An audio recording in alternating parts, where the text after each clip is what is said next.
Well, I'm glad you cast the magic missile medicinal shy guy because that got it started. So sorry I'm late. Had a little technical difficulty. The one of the cameras wasn't working. It didn't turn on. So I traced the wire back, but I didn't trace it far enough, so I had to call for assistance and found out that there were several junctions along the way, one of which got a little bit unplugged. In fact, yeah, unplugged enough so that it cut off the power. So what we're doing today is relaxing painting with Dyson Dungeons, and I'm going to be working on some minifigs. As you might recall, about a week ago, I started another pair out of a set of 8 that were printed on a rosin printer, and here they are, the other 6. What we've got here, though, and I think I'm going to be working on this first because, well, let's just put it this way. The swords are very fragile. So if we look at this pair, they come in pairs. You can see that, right? The camera is now rotated. Left is up. Up is left. Got it. Okay. It gets it out of the face of the painter, but it makes it hard. Anyway, this one has a sword, and this one has the hilt of a sword. And it's a very big sword, so you can see there, based on the scabbard. So if I were to start painting these guys, I wouldn't be able to get very far because the sword is missing. So I was planning to do the old toothpick replacement routine that I've done a couple of times already. And that would have been fairly straightforward, except that these guys have they're like rogues, right? Little stabby blades, okay? Well, I managed to drop this one this morning and broke off the little stabby blade that she's carrying. So I need to manufacture a dagger blade as well before I can paint that pair, leaving us with just this pair. Plate armor with big long cloaks, because you can't. There we go. You have to have a cloak, right? These are probably fairly easy to paint unless I decide I wanted to try to do something fancy with the shield. It's just plate armor, various shades of metallic, some washing, that kind of thing, some brightly colored cloak. They have their swords. This one has a sword with little, as I'm looking at it,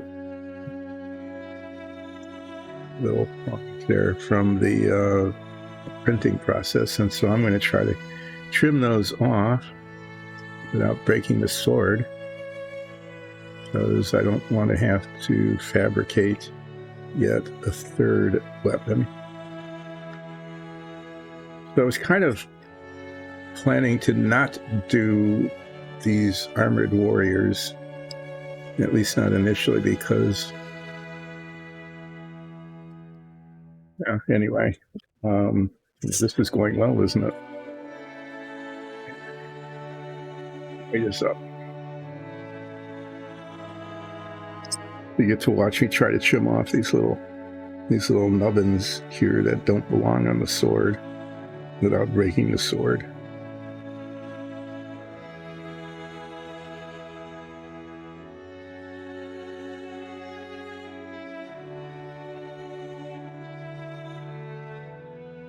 So far, I got 1 of 3. Anyway, I didn't really want to paint this pair, because I just didn't feel like doing armor. I thought I was actually kind of planning to do the rogues, because they look kind of interesting.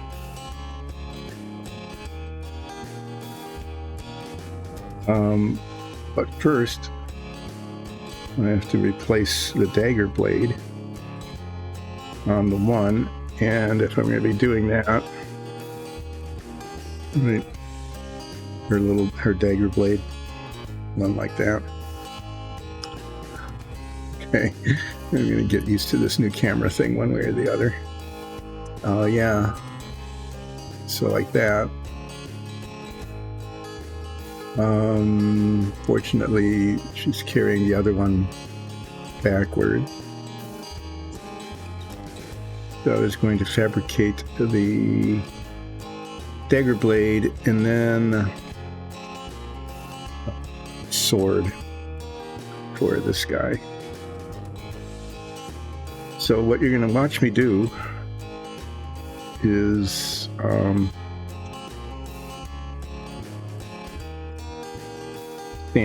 scrape and sand down a toothpick.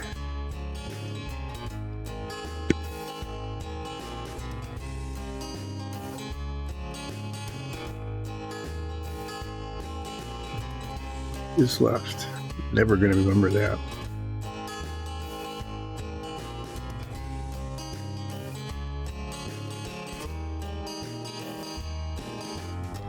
Break this off just a little bit longer than I need, right? So I have a thing I can kind of grab onto, and then try to get the profile of the blade first, which will be pretty easy to do.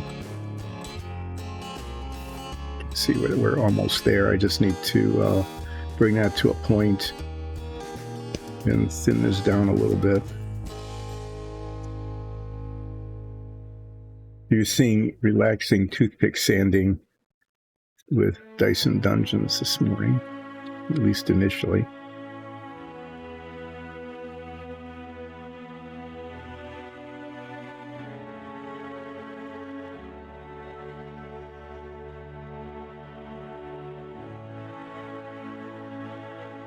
And then you'll see relaxing, trying to glue it on with Dyson Dungeons shortly after that.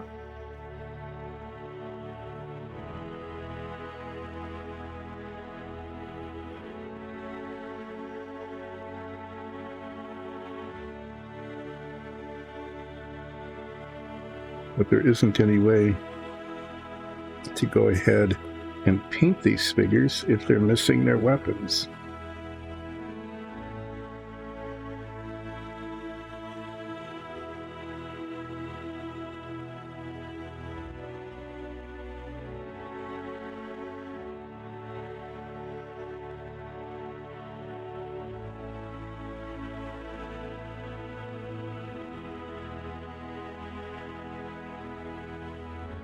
Toothpicks are really soft.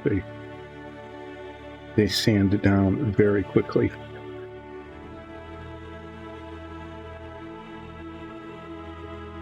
Trying to get it look symmetric here.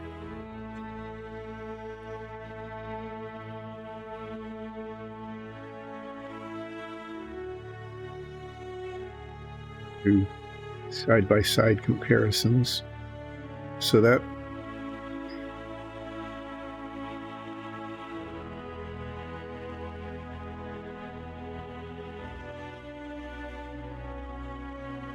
yeah, anyway, what can I say? I'm sanding a toothpick, right?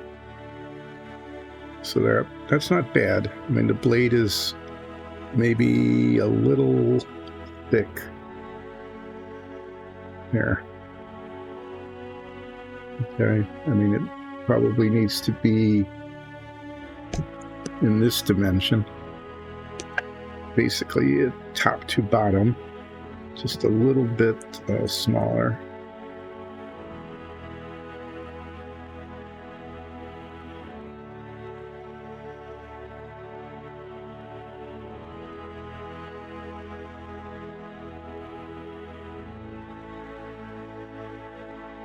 No, I didn't do a flip. I was waiting for you. Why do you have 5 flips up? You know, I only do 3 flips.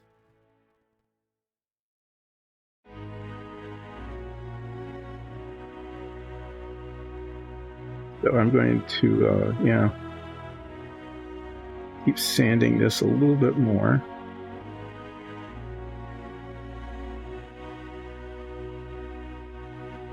I think if it comes out just a little bit large, I don't think that will be a real problem.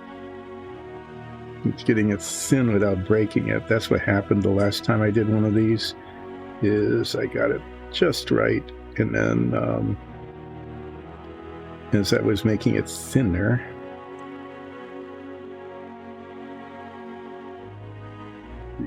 the wood just gave out.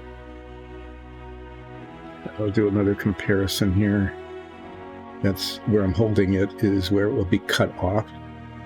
Yeah, so I think that's not bad. So what I need to do now is you can see it's pretty thick, is this needs to be like half as thick. So I need to very carefully somehow or other make it thinner without breaking it. And we'll set that down there and hold on to it and see how I can do.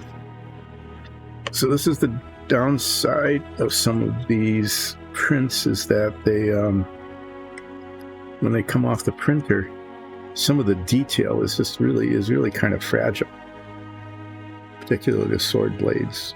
So that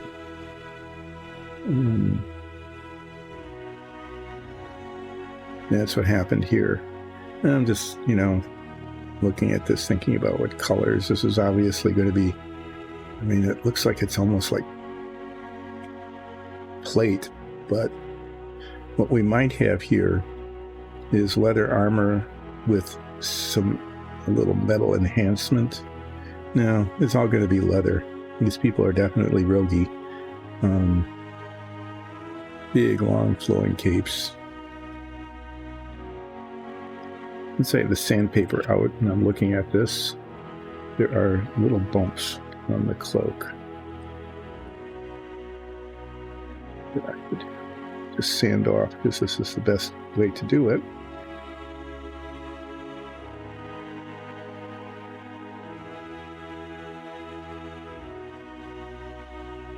Removing much of the primer.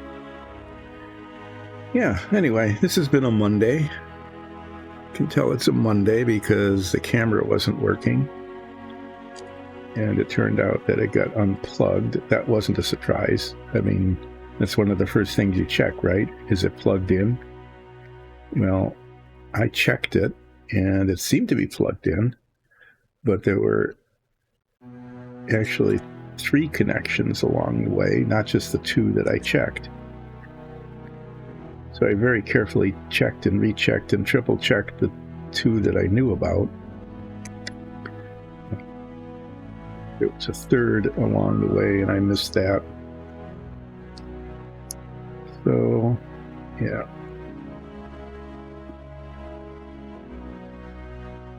There's a lot of wires, we'll put it that way. Anybody who's had a studio of any sort knows, especially if there's computer equipment and microphones and cameras and a computer, a couple of monitors, that kind of thing, that there's a lot of wires, and I missed one. Flip, right? Almost forgot about the flip. I could flip this. That would be fairly dangerous. Oh, why not? Let's do it.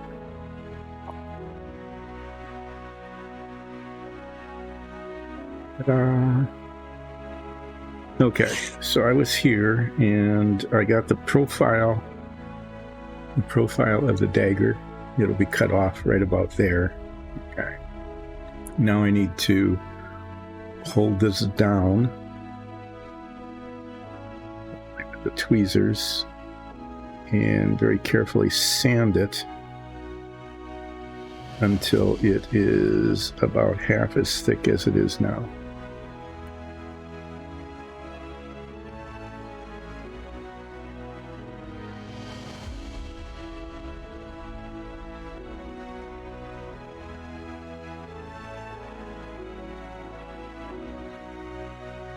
I've put these back on in the past.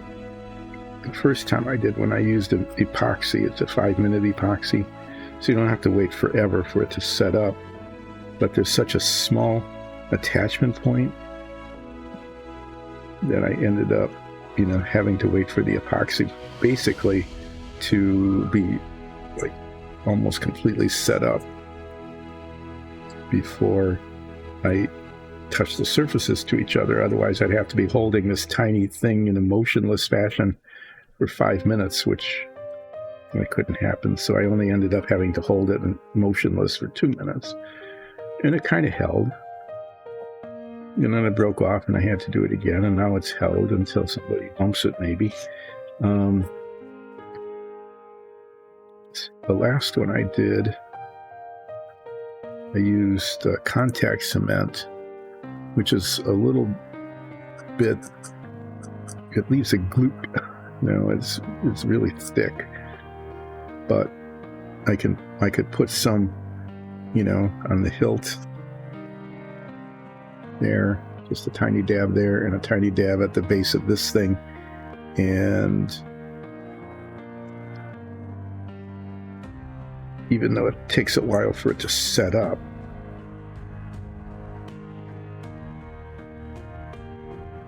it sets up right away. As soon as you touch it, it holds, which is what I was going for. This weighs next to nothing, so it didn't droop or anything, which was good.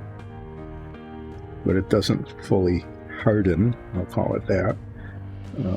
Doesn't really harden for like a day, so you have to be kind of careful with it to not bump into it. In fact, I ended up cementing that one like twice before I kept knocking it off.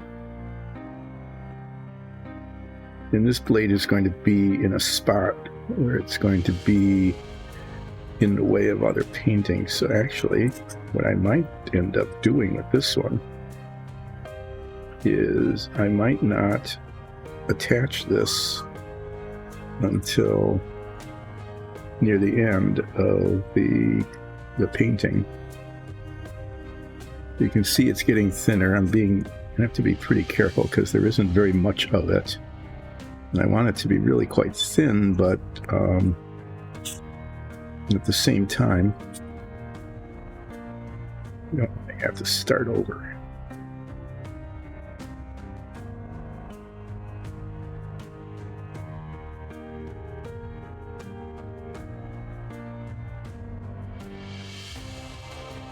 Now this, you could, instead of a toothpick, one could use plastic, maybe a lump of hardened rosin, a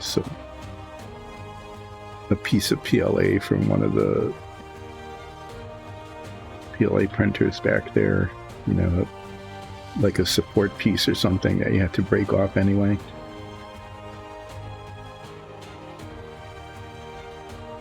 But the wood is just really easy to work with. It's very soft and it sands quickly. Not that you can tell it's quick, because this is taking a while.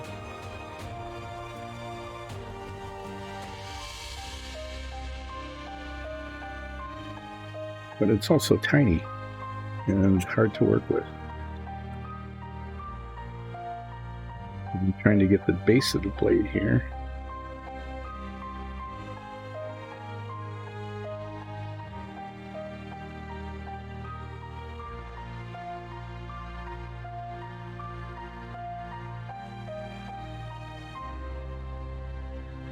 Yeah, so the profile has come along.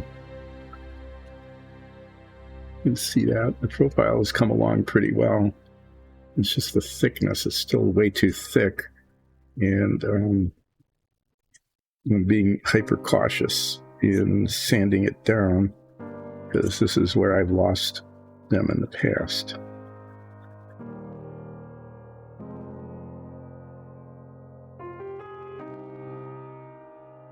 After I'm done with this, I'm going to set it aside, and because as I've been thinking about it, I really think that this would, I don't want to glue it on and then have to glue it back on again and again and again as I knock it off while I'm painting. So I'm going to put this on near the end of the process, because it goes here, and there's a lot of painting in the cloak underneath and these little bags and stuff.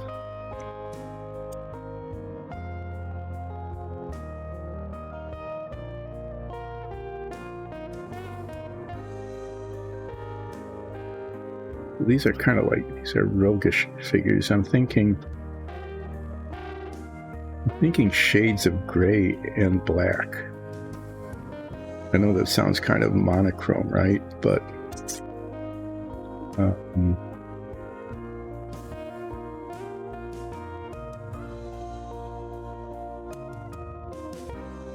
maybe some really dark blue highlights or something like that.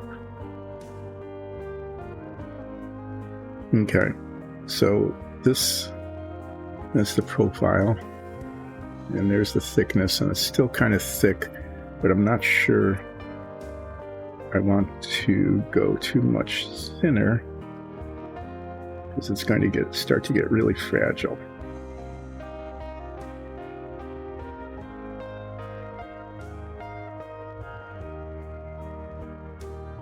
I'm going to try to contour the blade.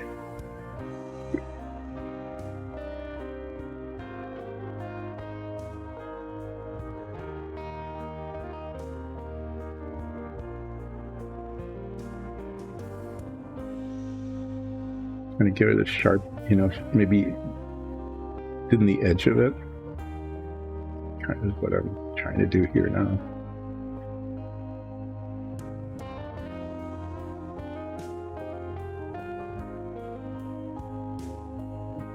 Pulling where the sandpaper meets the wood.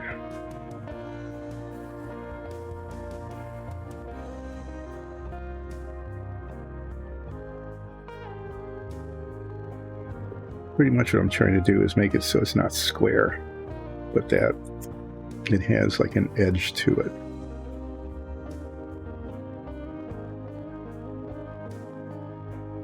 At the same time, not snapping it.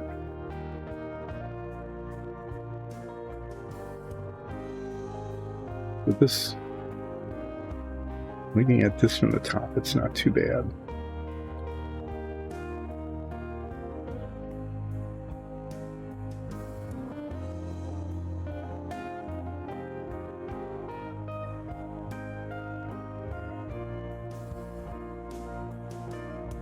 The side seems to be coming along. It's a little bit thick on the bottom, but this is a nice nice solid piece of wood, this particular toothpick. Okay, so what I want to do is not lose this. I'm going to put it in one of the wells here of the palette. Put it in the middle where it's flat. Okay, so this one,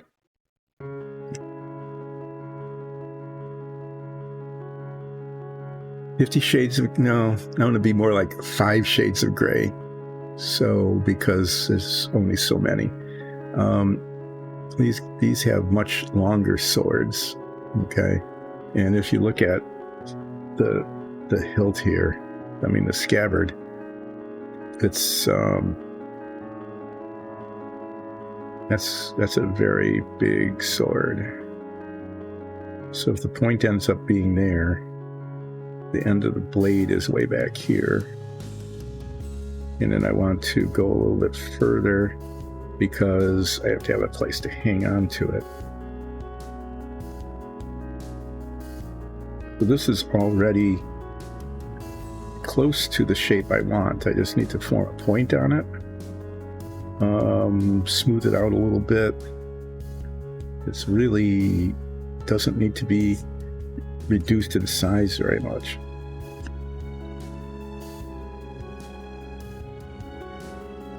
Yeah, so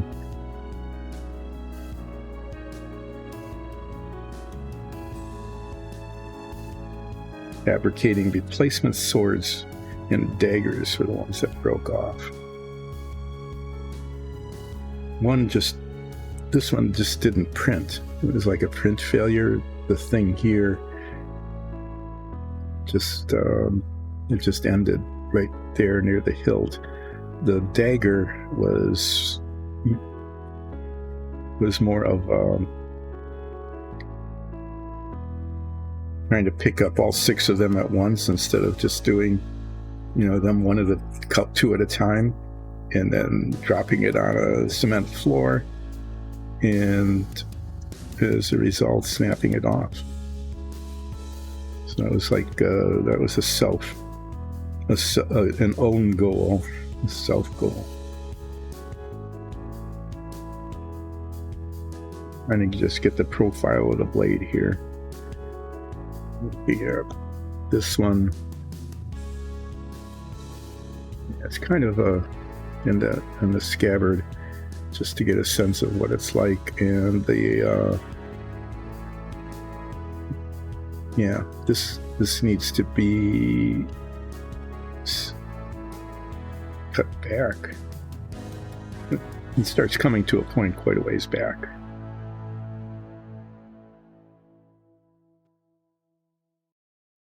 Yeah, more like that. That was quick to do.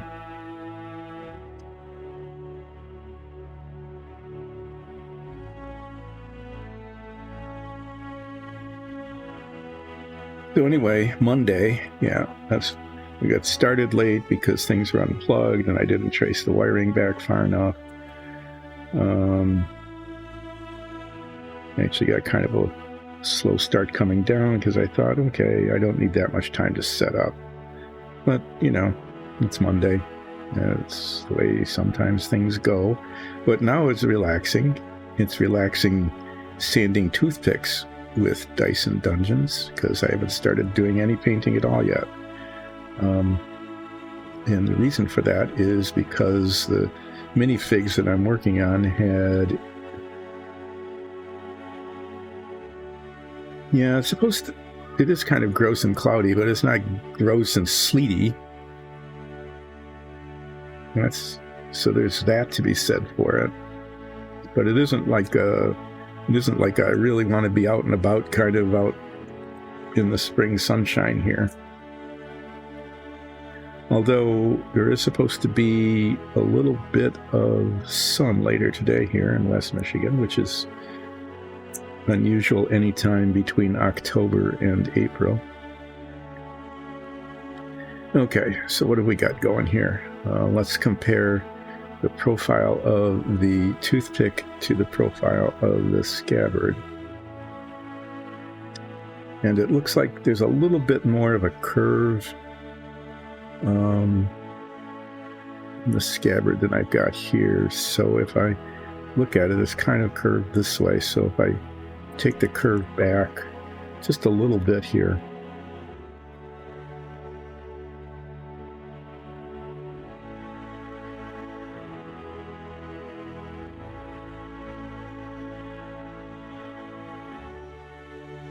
this sword doesn't have to be very curved compared to some of the others. It's not like a cutlass.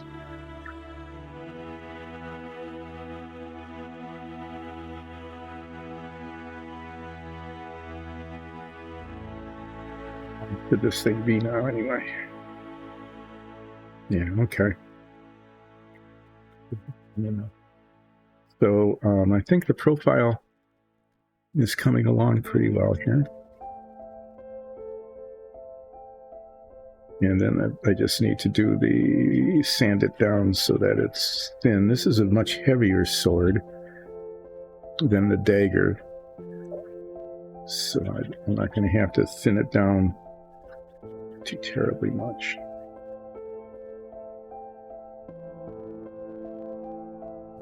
Yeah.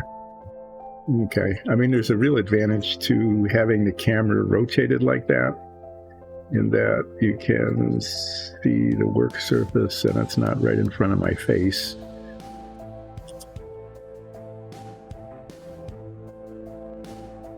The disadvantage is that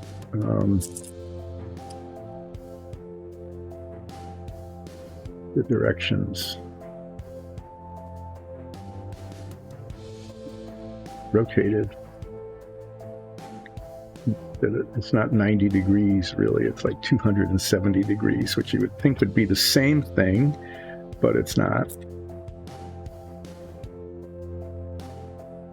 Okay, so the task now is to make this thinner. If you look at this, there's like this little flaw in the wood here on this side, this little notch, so I'm going to sand it down from that side.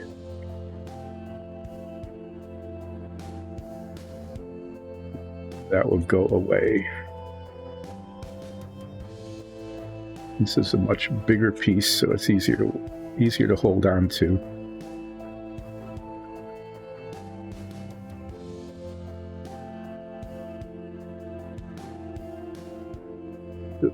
This one I am going to attach because I'm not going to be working on these figures for quite a while. And the sword, you can see he's holding it up like this, so it's going to come out like that. So it's not in the way of any painting. It is exposed though, so it's going to be out here. So, you know, there's a good likelihood that somebody like me will keep bumping into it. So we'll see what happens in a week or two when I get around to painting. Probably after I do the rogues, I'll do the barbarians next. I'm just calling them that because why not? You know, big beard, yelling. He's yelling loud. He's got this huge beard, kind of leathery armor.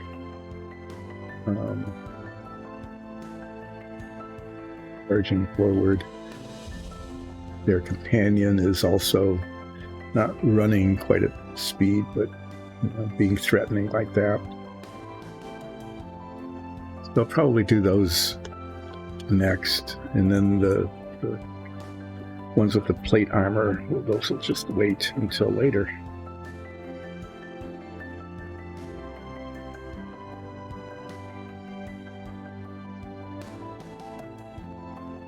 It's still a ways to go before it's thin enough.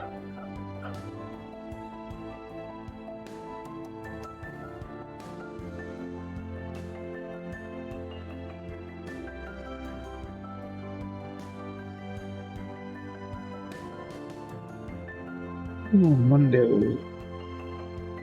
Okay, well, starting to get there. Need to take still more often. Then I'll probably do like I did with the dagger, which is try to bevel the edges so it doesn't look so blunt.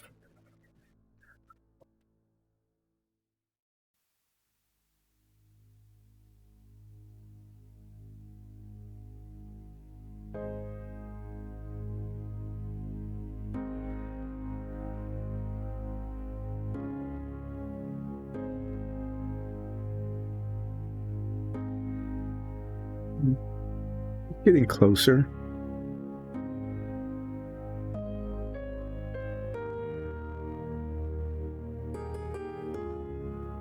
Take more down on the hilt end of the sword here. Brushing it across like this tends to thin the point of it faster than the back of it.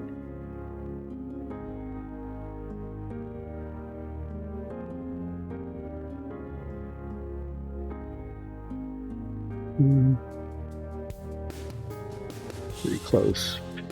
I'm glad I found a sturdy toothpick.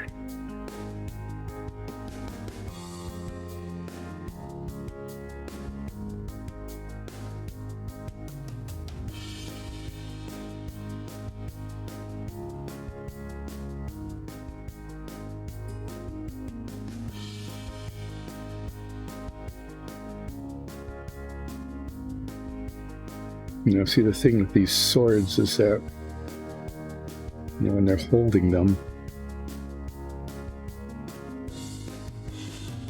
yeah, you can see the edge of it. And the edge can't be too thick. Sand it down from the other side just a little bit.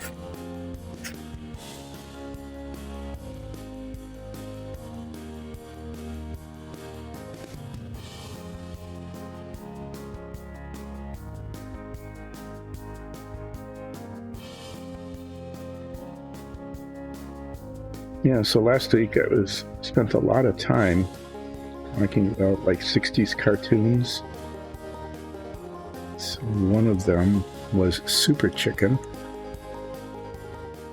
And the person who plays Nines on our D&D stream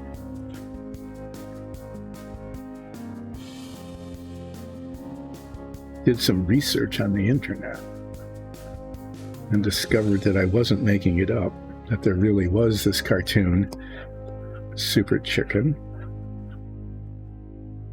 to give fair attribution. It was Jay Ward. Jay Ward did Rocky and Bullwinkle, most famous for that, but also was responsible for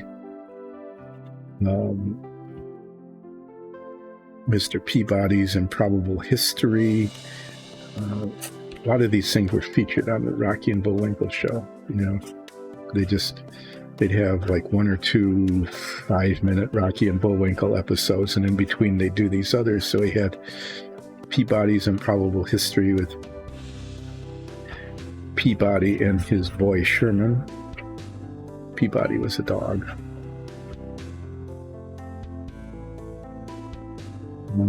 We had Dudley Do-Right of the Mounties.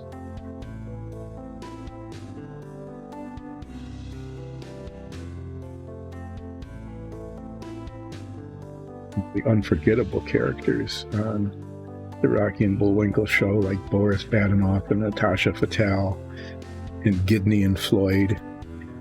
Gidney and Floyd, the Moon Men. Gidney and Floyd had a scrooch gun. And if they didn't like what you were doing, they would scrooch you. You probably need to look that up. But there was also Super Chick.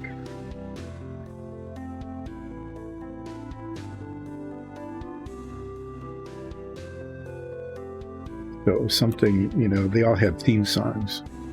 Well, Dudley Do-Right of the Mounties just had music.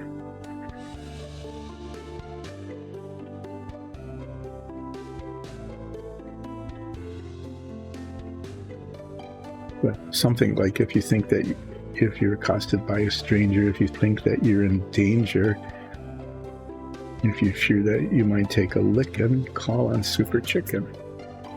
Anyway, yeah.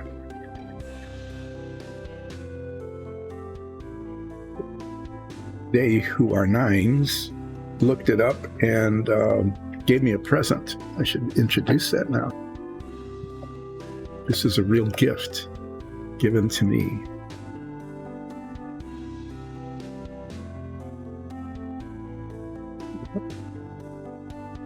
Super Chicken.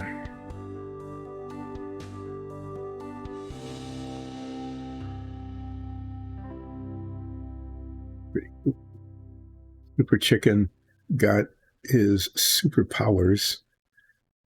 I'm not sure that there really were any superpowers. Yes, I can provide supervision to Super Chicken. That was the ongoing joke, of course. If I had any supervision, we wouldn't be in this fix. But yeah, Super Chicken really did exist. It was a Jay Ward production. And I now have one. And you have now experienced it. So much for relaxing, huh? Okay, I think I'm not going to try to make this too terribly much thinner, but what I am going to do is bevel the edges so that it's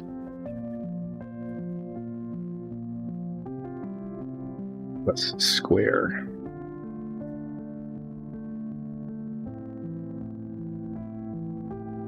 And I'm doing this in a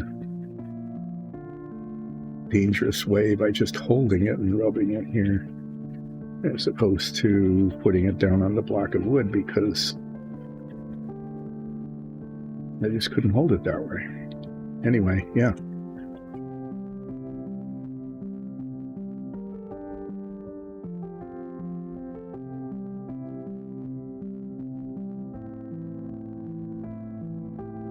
But talking about 60s cartoons, it's one of those things, is that a feature or a bug kind of thing?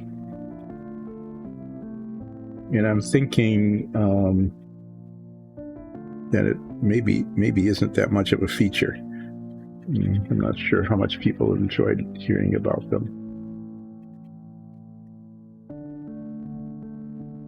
So one of the best ones was Tom Terrific. And I'm trying to remember, I think Tom Terrific was on the Captain Kangaroo show. A lot of these cartoons were just really, really short episodes that came on as part of other shows.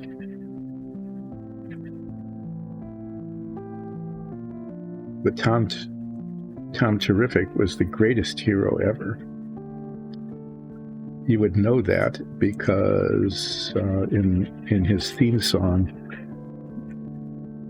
which he sang about himself, there was, he was kind of an egoist, I guess, you'd have to say, because the theme song that he sang on his own said, "I'm Tom Terrific, the greatest hero ever."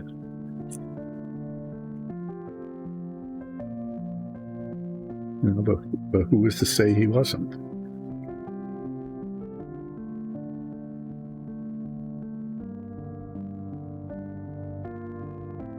If I were a ghost pirate bard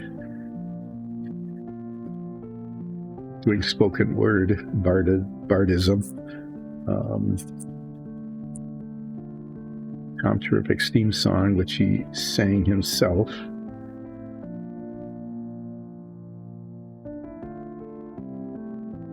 he was the greatest hero ever. Terrific is the name for me because I'm so clever. I'm not sure that follows, other than that it, provides for a rhyme, but his superpower was that he could be what he wants to be. And if you'd like to see, all you had to do is follow him. No Fred. Okay, I guess only main characters. Sidekicks don't get them. But he could be a plane up high, a diesel train go roaring by, a bumblebee or a tree. It's me, he would claim. But when you're in trouble, he's there on the double, from Atlantic to Pacific. They know Tom Terrific. So this is one of those things that happens when you get older, is you can't remember, where you sat down your coffee, and you go wandering through the house, and you finally find it, and it's cold, and you go, but you just drink it anyway because, what the heck. But you can remember the words to a theme song of a cartoon that happened when you got home from second grade. So everybody out there, if you're not in the over 70 demographic, no, that's what happens. So I'm just checking to see the length here. Looks like it should be cut off. I don't want to make it too long or too short, but I'm trying to match it up.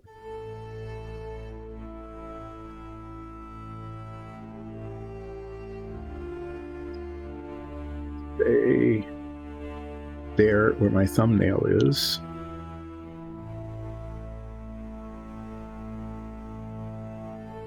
This needs to be cut off.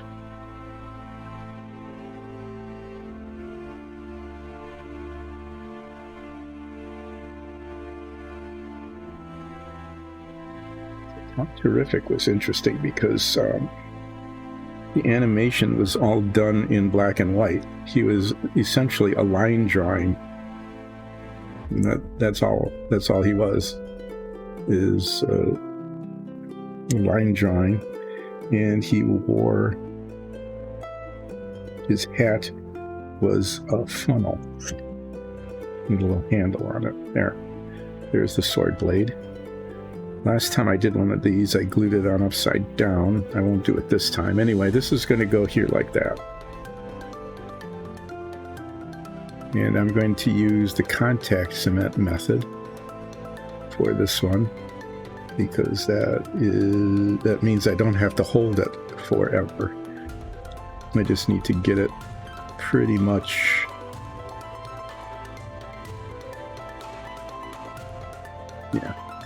need to get it pretty much in line.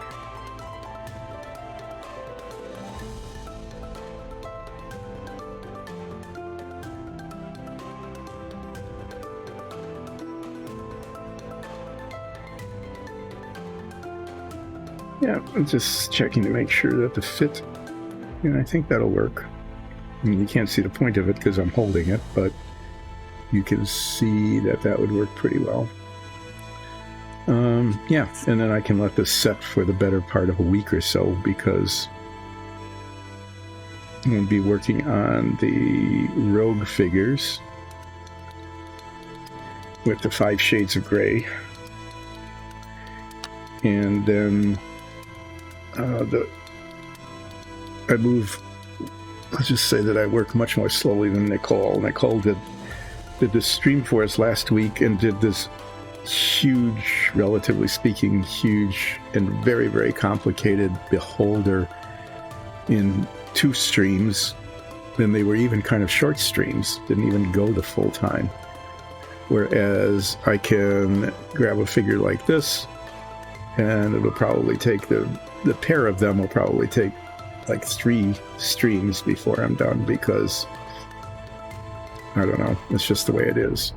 I'm going to give them matching clothes. I'm going to be painting the ins.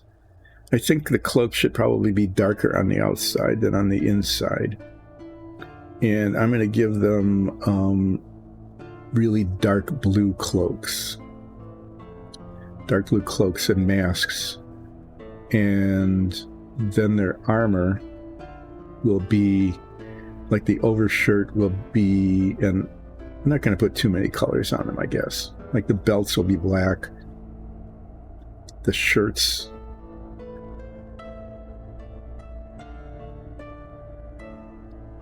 and the pants will be like a lighter gray, and then a darker gray for the boots. Yeah.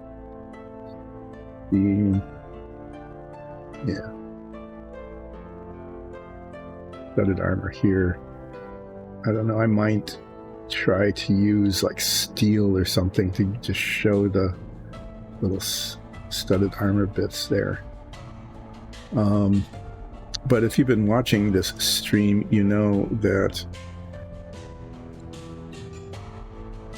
I'm not a highly skilled painter, or what I'm really not good at compared to like Nicole is doing all the shading. Just not terribly good at that. I'm going to give them really pale skin. I'm going to paint their skin ivory, and then maybe, it's only the hands and the eyes that show. But yeah, I haven't really picked the colors yet. I have a decent color chart. I'll take a look at those and see what I can come up with. Yeah, so what I need now is the contact cement, which might be on this table somewhere.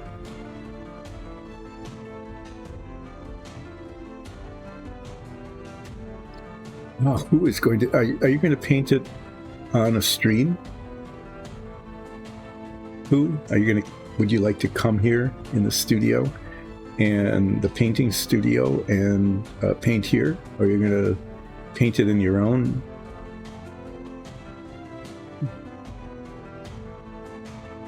Sorry for being off screen, but...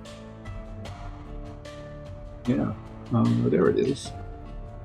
Under 2 layers of things, so it wasn't too bad.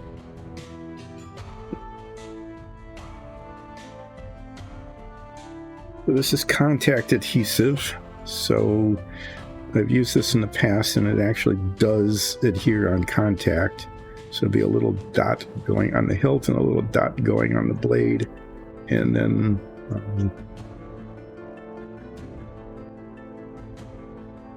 we'll use a pin for that, and I had a pin.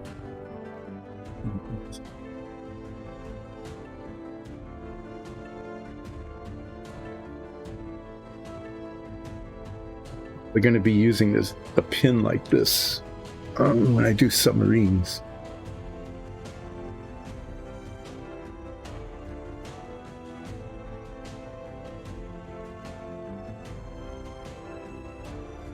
Yeah, so you're going to come in. Are you going to stream it live, or are you going to record it and then stream it later?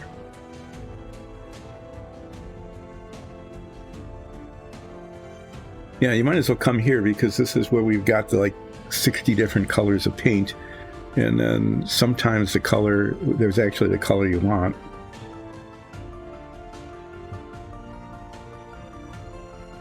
Yeah, I mean, Nicole can, not only can she criticize it, but if you want, she probably could like look over your shoulder. I know that people always find that pretty annoying, so that would be a good thing to do. There's contact cement. This is like if you ever did plastic modeling and you use tube cement.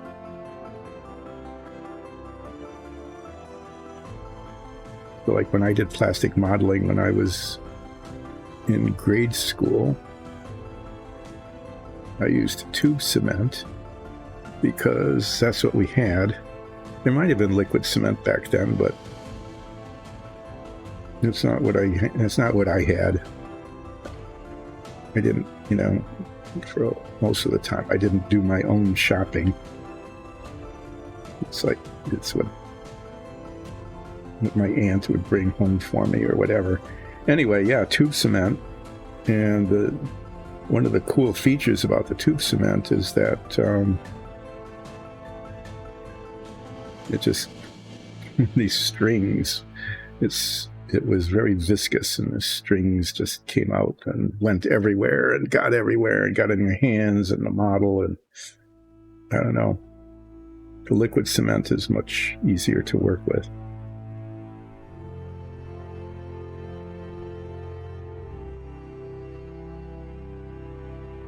So hopefully these two surfaces have contact cement on them. See the curve. The curve is supposed to go, yeah, that way. I think I've got it on right side up this time. So now I touch the two surfaces together, and it does make a blob. Okay, that maybe I'll try to trim off later, maybe not.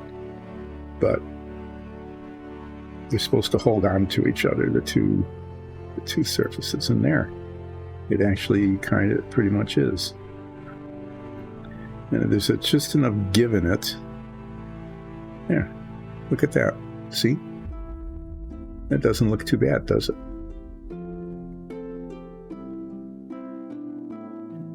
It's pretty straight that way. I have to say, I'm going to give this like an A- even. It came out pretty well. The dagger will be a little bit harder to work with because it's so tiny. And it's not lost yet. I haven't lost it.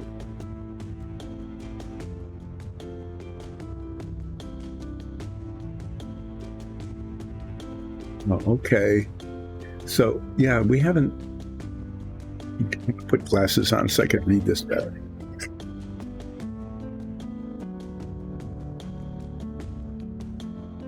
Yeah, I mean, doing a live stream, this studio was originally set up to do side-by-side painting.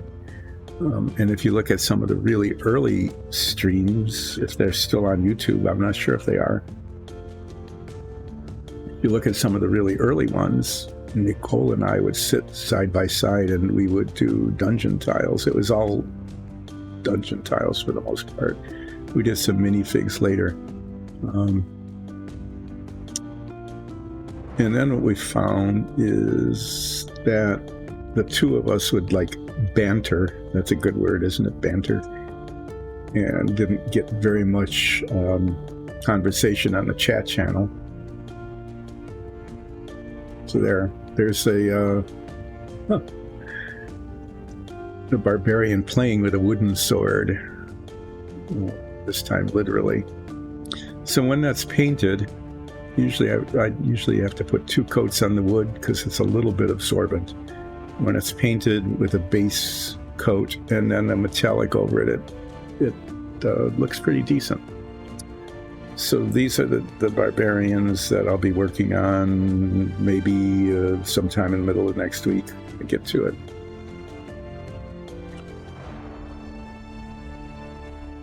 Yeah, Nicole is actually quite an accomplished artist.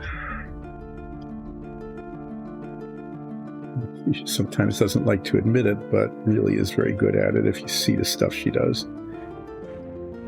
Okay.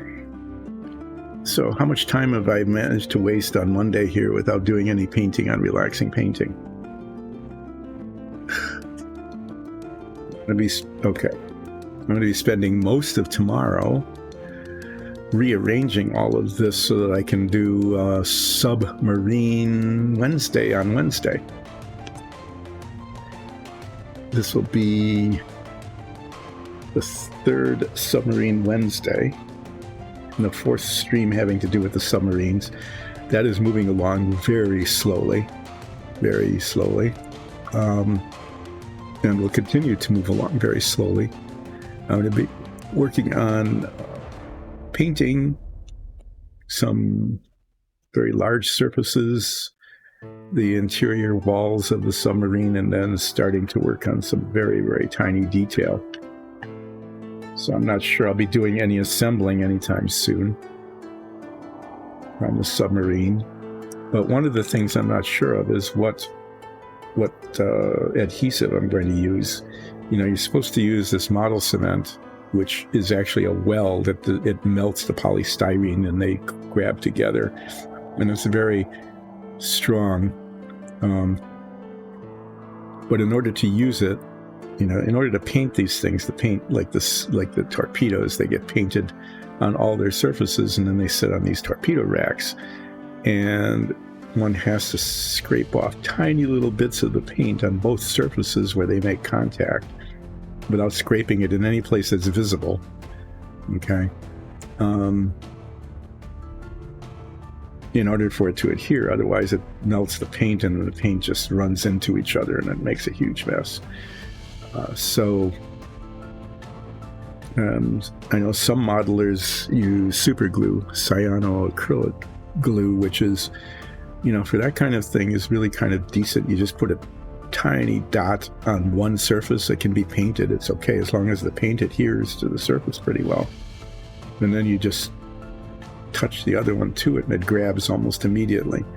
And that can work pretty well on things like the torpedoes on the torpedo racks, as long as you get them in the right spot right away. Because once it grabs, you know, there are some releasers which are designed for when you glue your fingers together. You know, when you super glue your fingers together and you can't get it apart, then you use the releaser. You can use that on model pieces too. But anyway, sometime between now and probably next week, this week I'm going to be doing painting on lots of, you know, just trying different things out on some of the details. Like the step ladders and the dials and the clocks and stuff. But I might see if we have some cyanoacrylate glue. I think there's a tube back here, but it's old. Anyway, I might try it, at least on some surfaces like that. Other surfaces are pretty easy to clean. Like these little pins go in these holes, little holes, and you just put the cement in the hole, and along the edge, you know, it's pretty easy to take the paint off of that surface and make it hold. Others, you know, are a little harder because, like the torpedoes, they're painted on all sides. Anyway, talking about adhesives, I will probably not use the contact cement, mainly because it's hard to, well, I don't know. That actually might work if I can get, no, you have to get it on both surfaces, and these torpedoes are little tiny round cylinders, and to line it up just right would be difficult. Now, so what I really want is I want grays. We got gray here.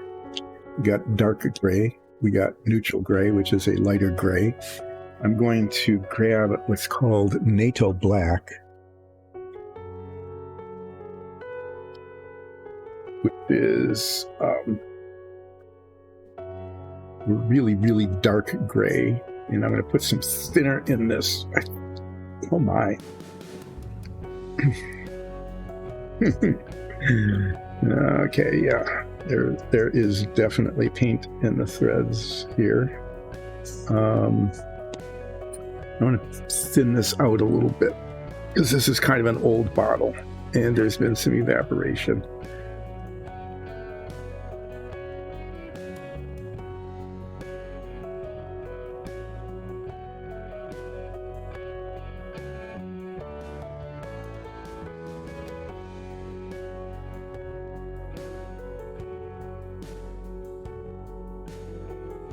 May or may not ever open again. So there's 3 shades of gray. I'm not sure I'm going to use pure black. I have that available if I need to. I think this is a pretty good black color. What did I need? I want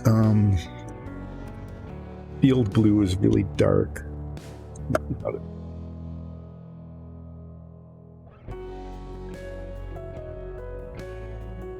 I'm looking for the cloak.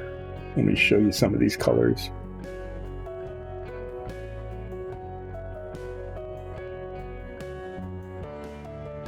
The field blue is this one here, this really dark black kind of, but it's got a little bit of blue in it. I'm going to use that for the outside of the cloak, and then I'm going to use this medium blue for the inside of the cloak. And we want the outside to be dark because it's it's sneaky, but I want a little bit of color, a little color contrast. So I'm going to use that on the inside of the cloak, and that probably will actually be the first thing I paint because, as you can see, this cloak was designed with the painter not in mind. And even as I'm going through this, I'm seeing there's a little support string, so I'm going to do some cleaning up. So medium blue and field blue on the cloak. You can see the difference between the 2 grays. This sea blue here, that sea blue is actually kind of almost black.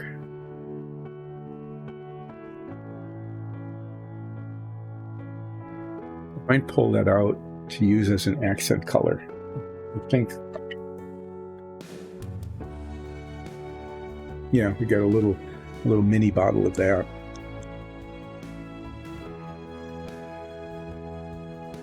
Blue. Okay. We got a paint line up there. Yeah. So there's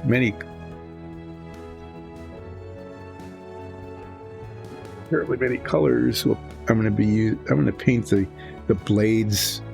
I'll probably give them a black hilt, and I'm going to paint them steel so that they just stay in that dark theme.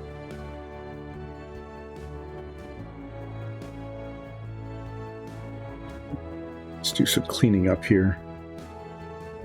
There's an X-Acto knife with a tiny blade that is not here. It keeps moving because it's useful for other things, and those other things aren't on this particular work surface. There we go.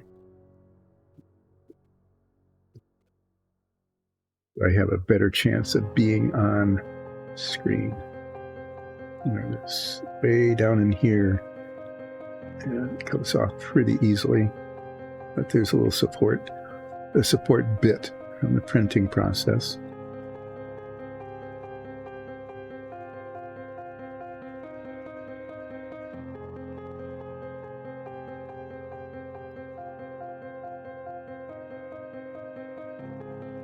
If I keep this up, I might be able to do like an entire stream of relaxing painting without actually doing any painting.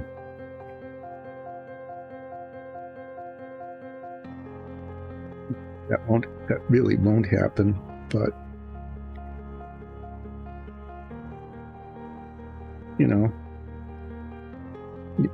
put together wooden swords, clean up the model a little bit, chat about Super Chicken, look forward to seeing who do some painting. We'll have the Nines and Zoria show. That'll be pretty fun to watch. Sometimes people who haven't really done it before, painting,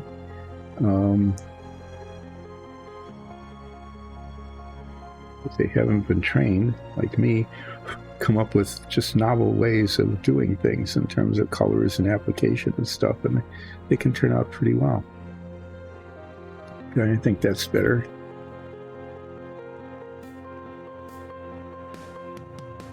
Okay, so I'm going to be painting the insides of these cloaks, and it's going to be a very messy process because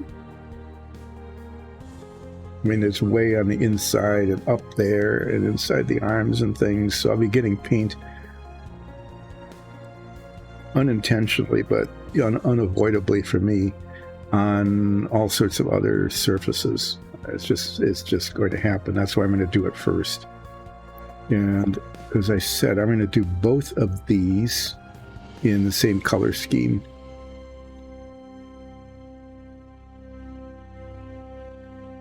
Oh, there. Pick a brush. I'll use this brush. See how that works. It's small enough to be able to get into all the little nooks and crannies. Okay.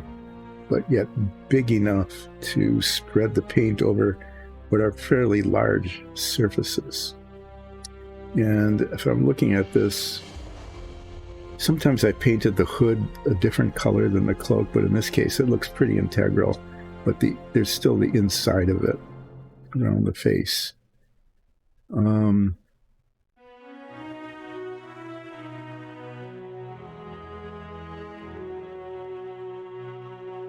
Good. I've sometimes done the hands and the face earlier on with some of these models, like right there, getting it in there, neck and stuff, but I'll do that later. Anyway, believe it or not, I hardly can believe it myself. There's going to actually be some painting happening now on Relaxing Painting.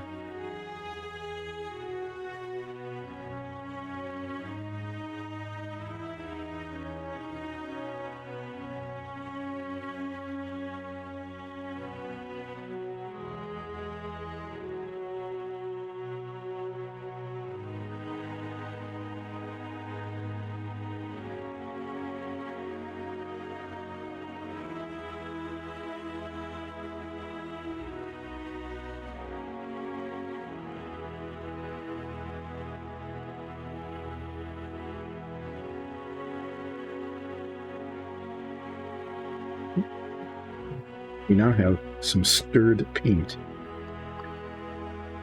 This is the, we use this color pretty often. We actually use it in some of our dungeon tiles.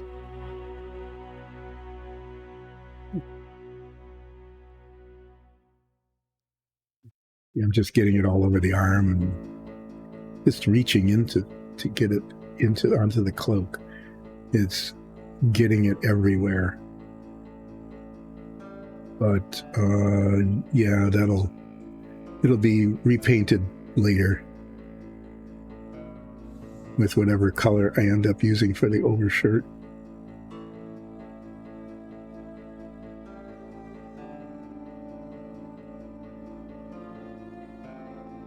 So we've used this for some of the stone dungeon tiles. And when you put a black wash on it, and I have to just be real honest, I'm not going to be able to wash the inside of the cloak, at least not very much. I'd like to,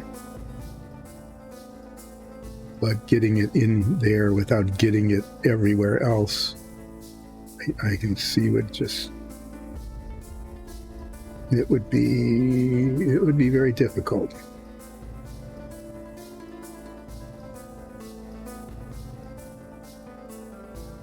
we're going to consider this to be like a background color, just something a little bit lighter than the grays that I'm going to be using on the leather armor.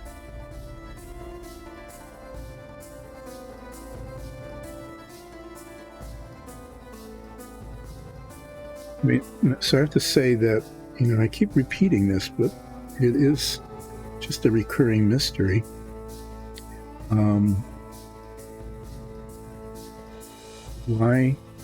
Why did...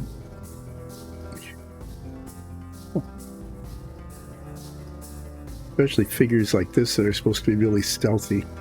I can think, okay, so you can wrap yourself in a cloak, and that's supposed to be stealthy and mysterious and all of that. But, cloaks are not silent. If you move them, especially if they're fairly heavy fabric, they're going to rustle. That's the word that you use for fabric noise, is it makes a rustling sound. When this one's dragging, they're both dragging on the ground, and so you're going to get the sound from that as well. And you can see it hangs over their arm. If you're trying to do some good, pokey, stabby things with your daggers, I would imagine you could get tangled up in it. So it's cool looking and all, but I would say that a cloak like this would be just really, really unhelpful if you're in fact trying to be a real sneaky rogue kind of figure.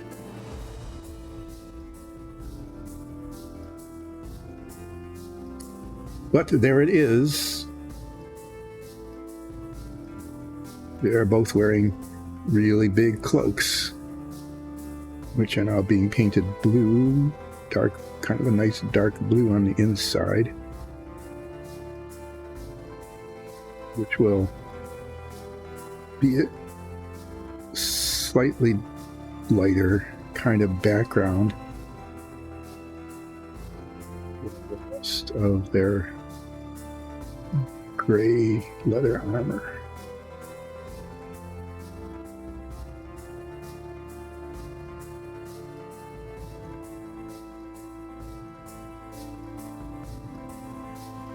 It's always a task for later, which is to decide, where you put the edge of the cloak. I want to paint a little bit over the edge, so that when I paint down onto it later,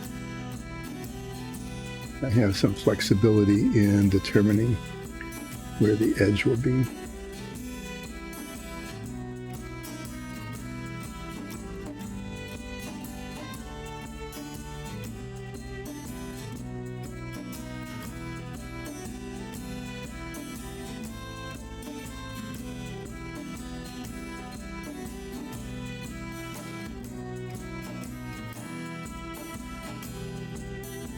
But those of you who have heard my rant about design versus manufacturing engineers, I'm not going to replay it for you here by doing it again, but this is definitely one of those. The design engineer built a really nice rogue model here, without giving any consideration to what it would be like to paint it. I mean, when you've got something like this, where there's a cloak in the back there, and you have to get paint onto it so it doesn't just have a big bright spot. Yeah.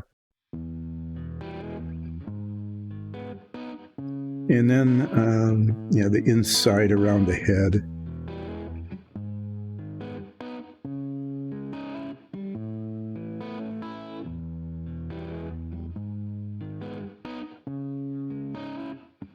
The boundary between the cloak and the collar there isn't really clear. But And I need to get the paint down into that gap. The inside of the hood part of the cloak. And then later, we'll be painting the neck and the face, little bits of eyes that show above the mask that are now totally covered in blue paint.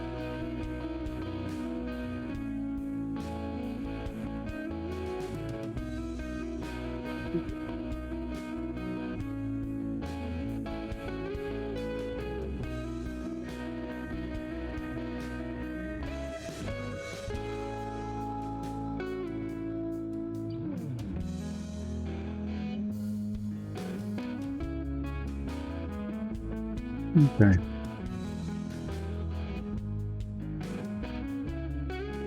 Yeah, as promised, it looks pretty scabby, but hopefully we'll make that up as we start painting the other surfaces. And this one will have, the same issue, just like way down in there. You have to get the cloak color.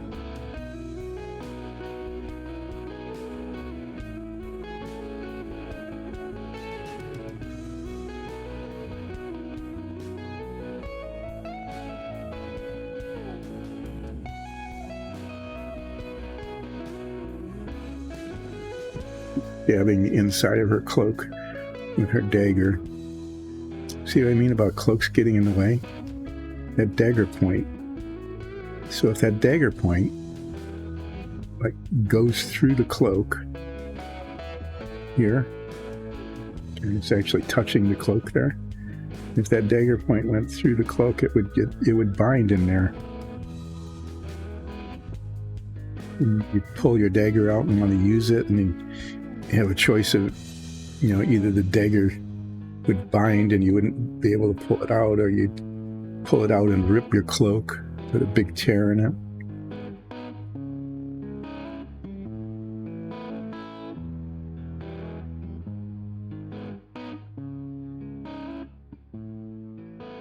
But, you want to look cool, you've got to have a big cape.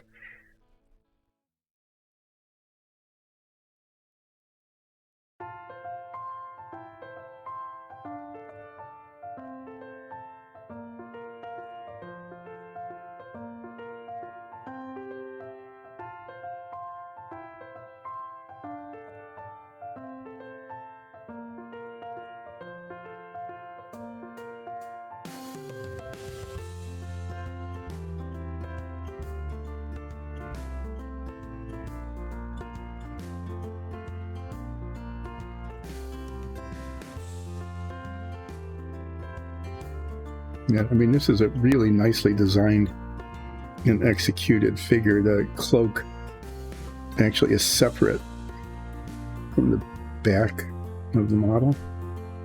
There's actually a separation between the cloak and the waist armor there. But, how are you going to paint her back? You can't.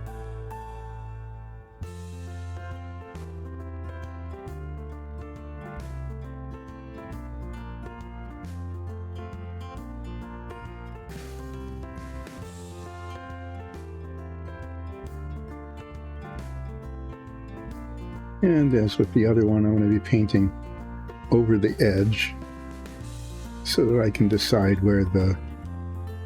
which color is where later when I do the outside of the cape thing.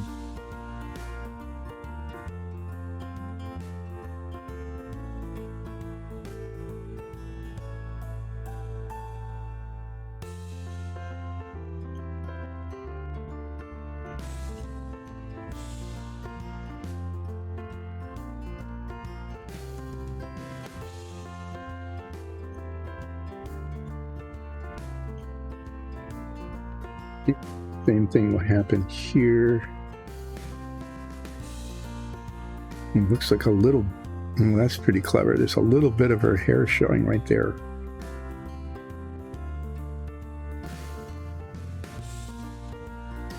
So it's going to get largely painted over now as I do the inside of the hood. I'm trying to leave it. The base will be like the other one, painted over.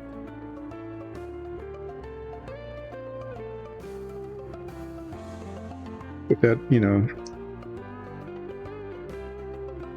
even though these aren't the most hyper detailed designs, just that little touch, like a little bit of the hair showing, is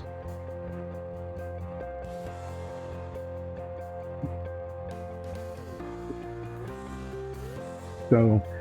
Yeah, there's a little bit of a hair showing, the neck under the mask, eyes there. Those will have to be done with a tiny little brush. Oh. I was thinking of making these figures very pale. Just white, ghostly looking. Not much of the skin is showing, so I think that could work okay.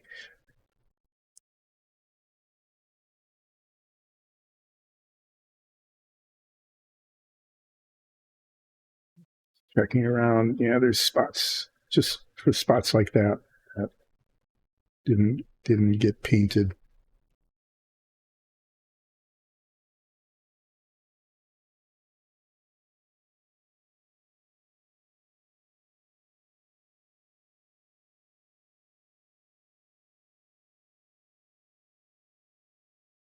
And before I cap up the paint, I will down in there, just it's going to be painted on another surface, but otherwise I'm going to get like a white spot.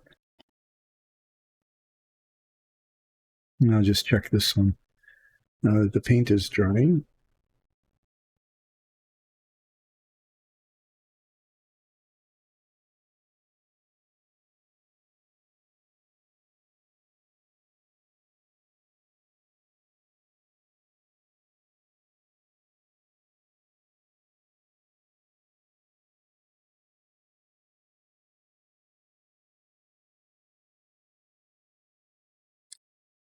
Okay, so there's that.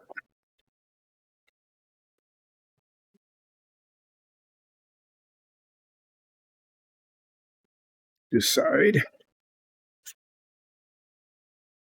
I only know about one other color, so I've got these others, these grays.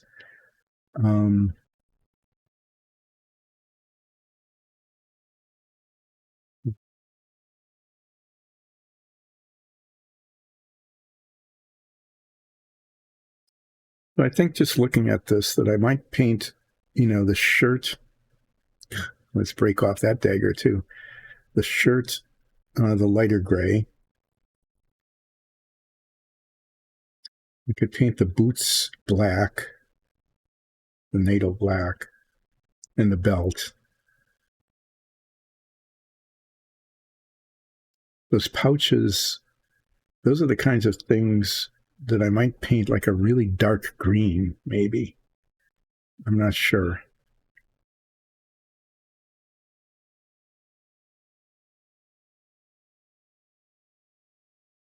And I've got this sea blue, this really dark sea blue. I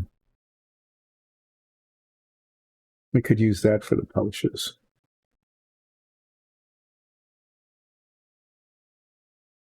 And then I'm going to use steel for like the buckle and the daggers, and then just a little bit of black for the hilt of the daggers.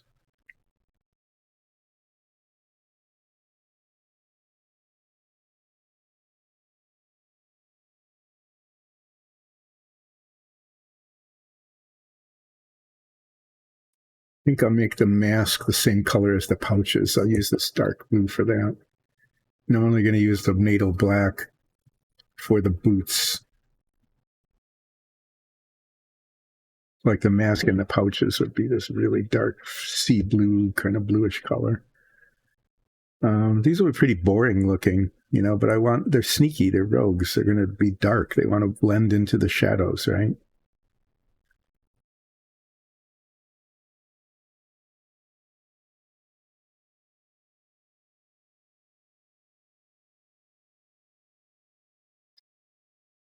So, yeah, why not?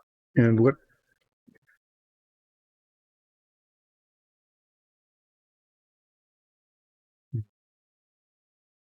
Bone white. This is a color I used for parts of the submarine.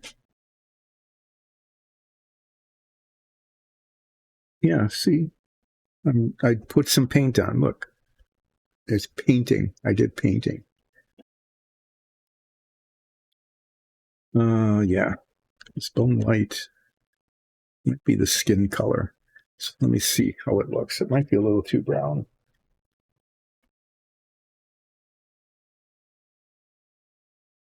Yeah, it's way too brown. I'm going to just use ivory. And I think I might do that next if I can find it.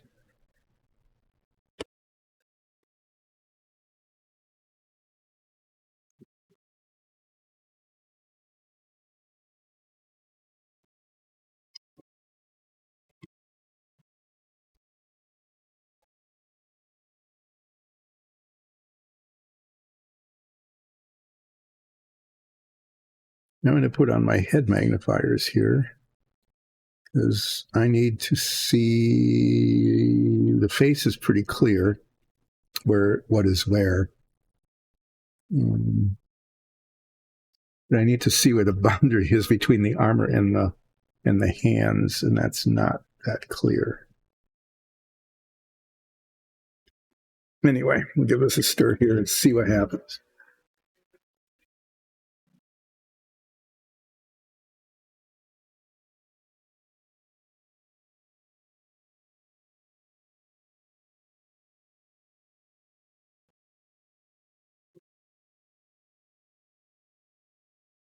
Get these guys out here.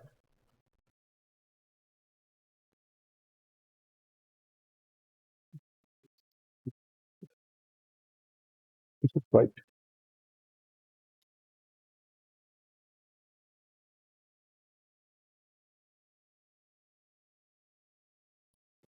this being Monday more than Monday needs to be Monday.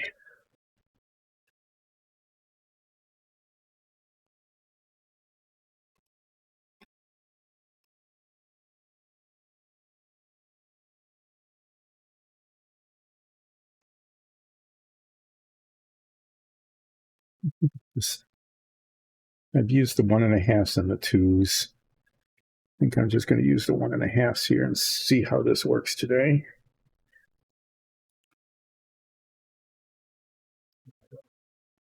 Keep my head.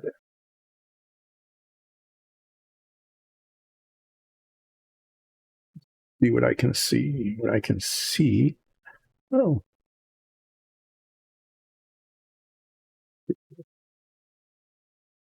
yeah, there's definitely studded armor. She's got all sorts of little spiky things. I don't know. Pull that off.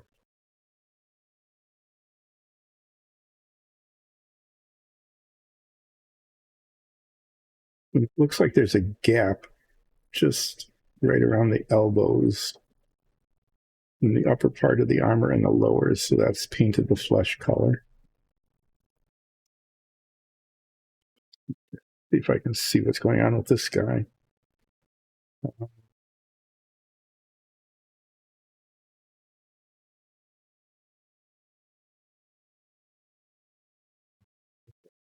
wearing gloves, but that would be inconsistent. The boundary here is indistinct. I'm just going to make it up. So the upside of looking through these is that I can see way more detail than I can without them, and it's in pretty decent focus. The downside is that I can see where there are flaws in the paint that I couldn't otherwise. Lovely. Okay, well, give this a little more stirring.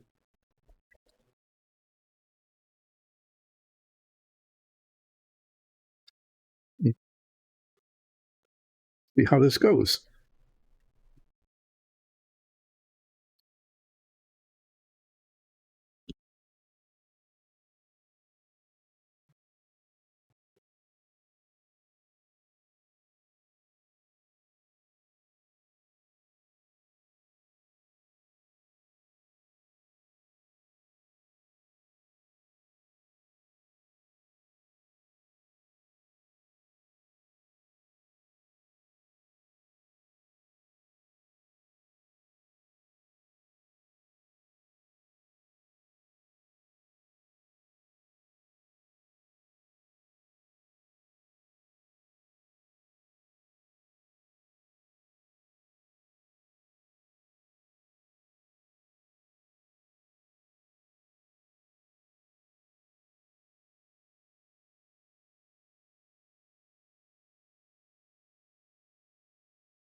That went a little bit too far up onto what was previously blue.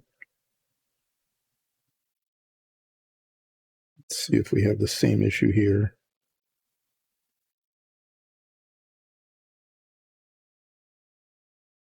I haven't painted the mask yet, so I can get it from the mask, which gives me a little leeway in terms of brush orientation.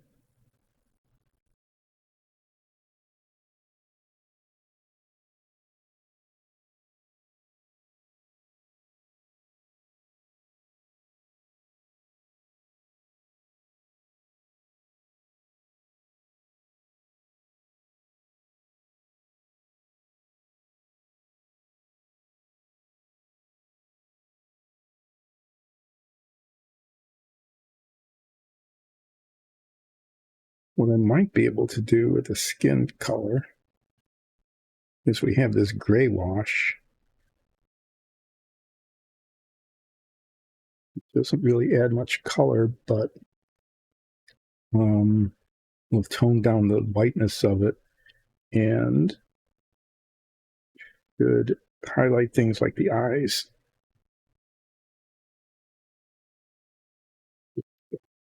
Adding to the ghostliness of the skin tone.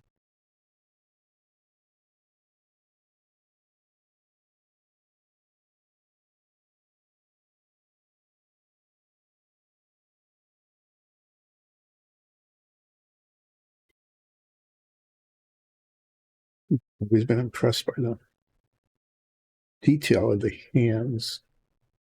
And the whole thumb is nicely separated from the rest of the hand. You can see all the fingers.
Focus is kind of coming and going here.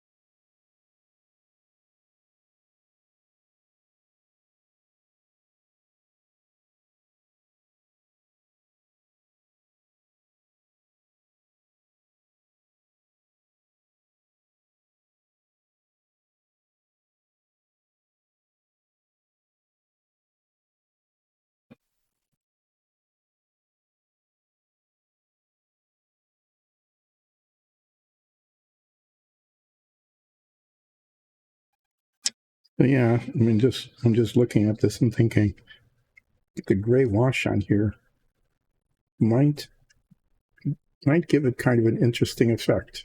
I'm not sure. We'll see.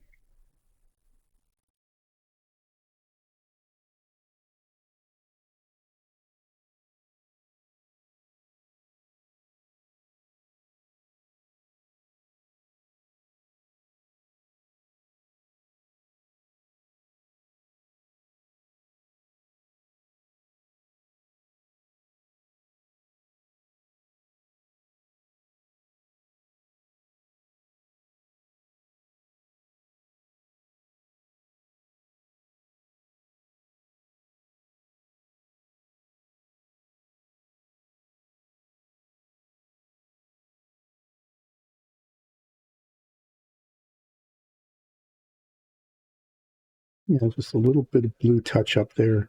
I'm going to do that little block of hair before I do the blue touch up around the face.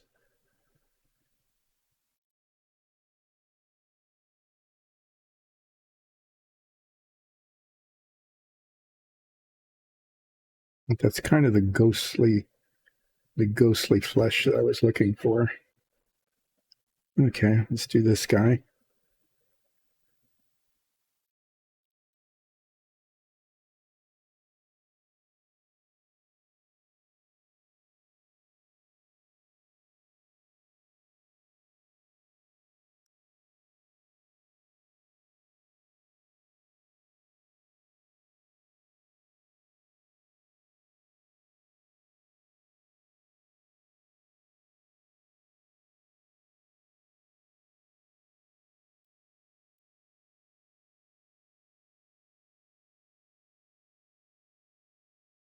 I very carelessly get paint all over the lapels there. Those will get painted later. I want to get the chin up to, but not onto where the mask is going. So just trying to see where that line is.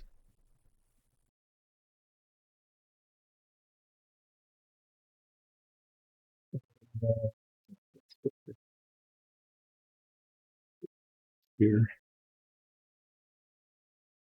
again, I can get paint on where the mask is going to be.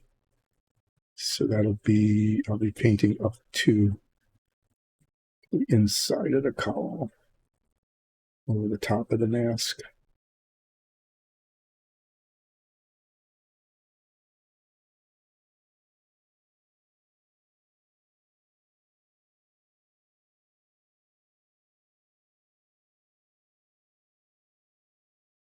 Side where, well, the side where their nose is.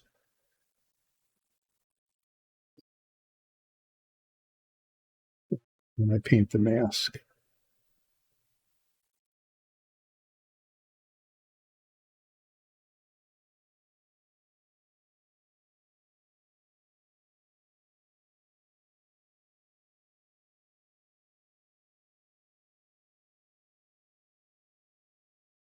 Okay.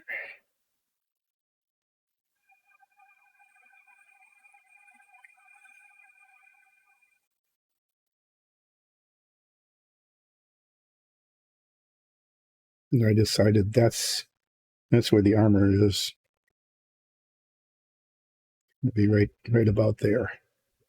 Because otherwise you can't really tell from the model.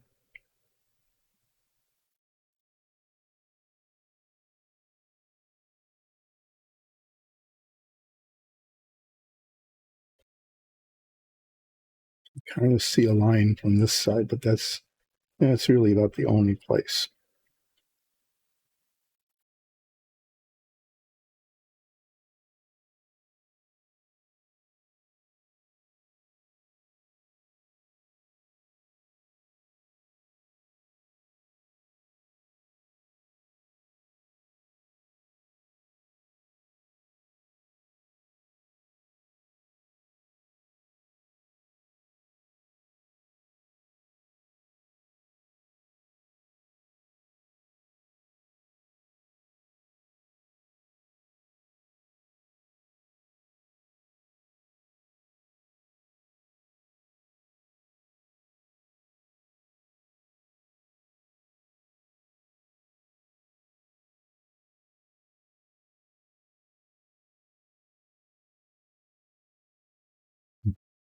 And can't reach the inside of the hand here.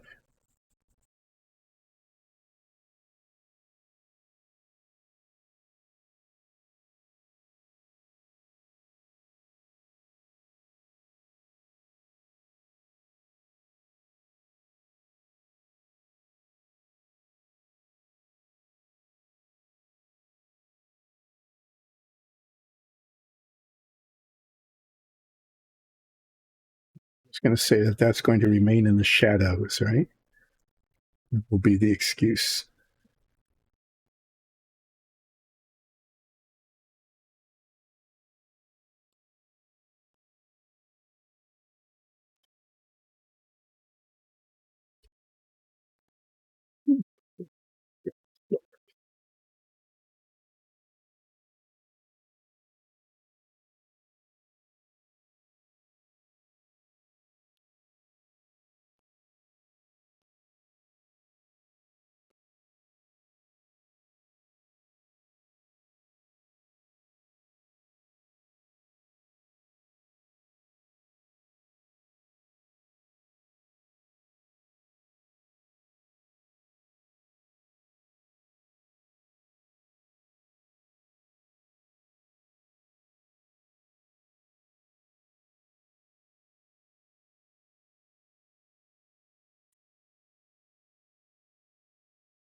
When these are designed, the designer is working from something much larger, and then it's just made smaller when it's printed at D&D 1-inch grid size. Sorry for being quiet, just trying to reach these very hard to reach spots. Get some paint on there so that, just that. Okay.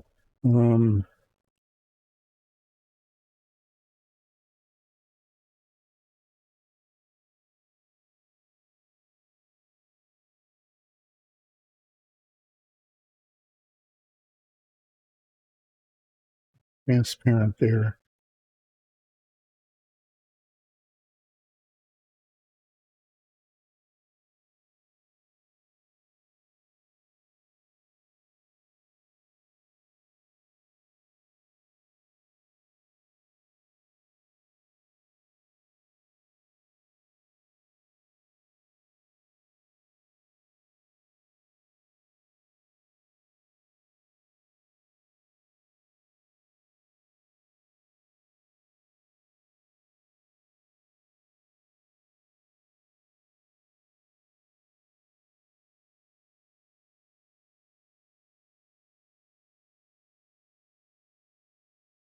Okay, well, that's good enough at the moment. What do I want to do next? I think I'm going to do the belt. Do the belt, because then I can paint up to it when I do the cloak. I might do the belt and the pouches and the mask.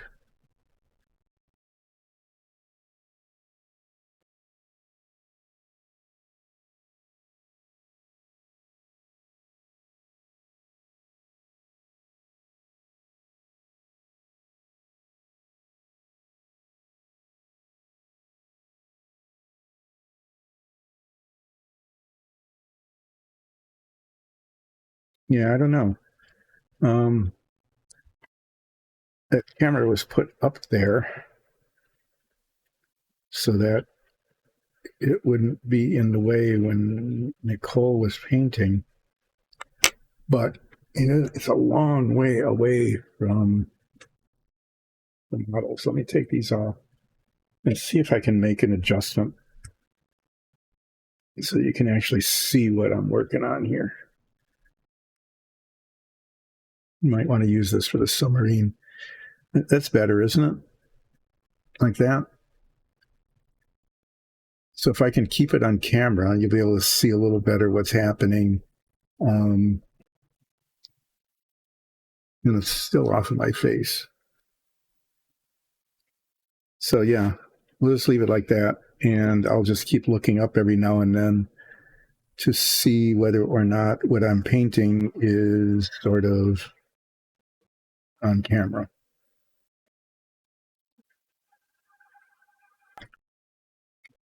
Fancy boots.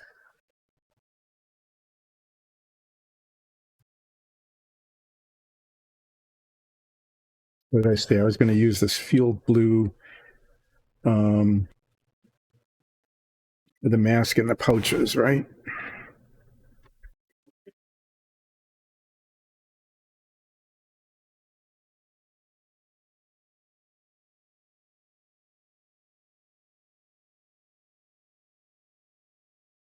Get one of those. They used to be here. Things. There they are.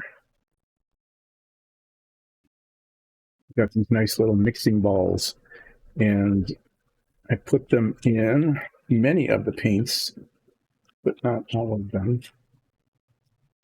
And I didn't hear it rattling, so I'm guessing I didn't get one in here. A small bottle. Oh, there's another one in there. Now there's two. That won't hurt. That's better.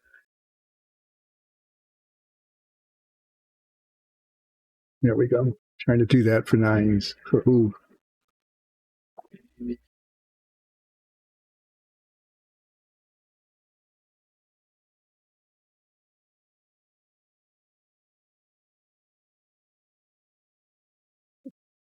back the head enlargers, make my head big again, and let's see how this works.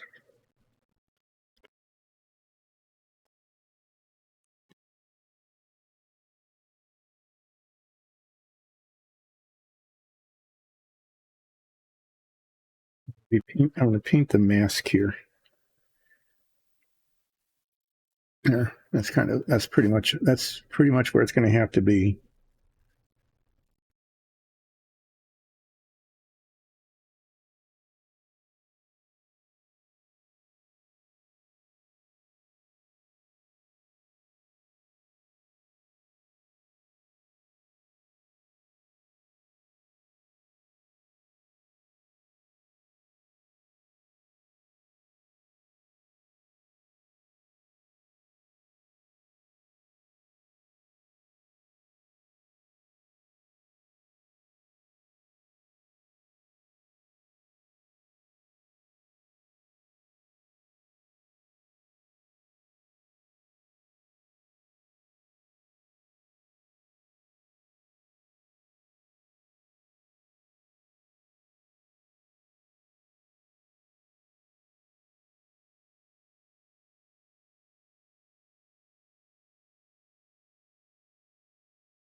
It's a tricky bit. I'm going to get the top of the mask, but not the face.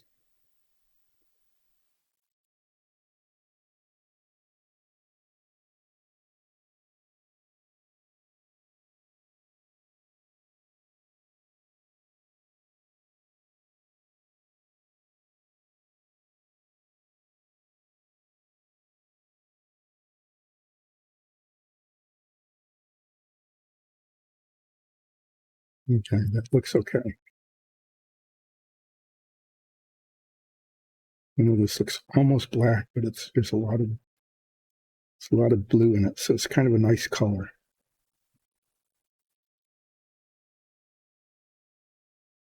But now you can see the face and the eyes more clearly.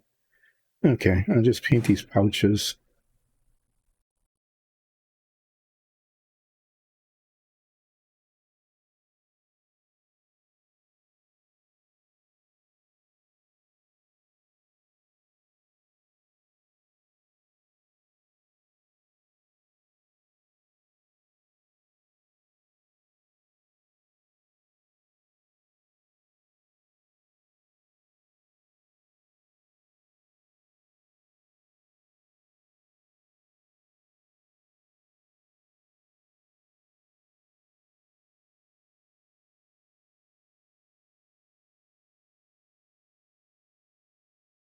In some ways, I feel not bad is the right word, but like I'm kind of shortcut cheating by painting so much of this just in simple colors. Like all these pouches are the same color. On the other hand,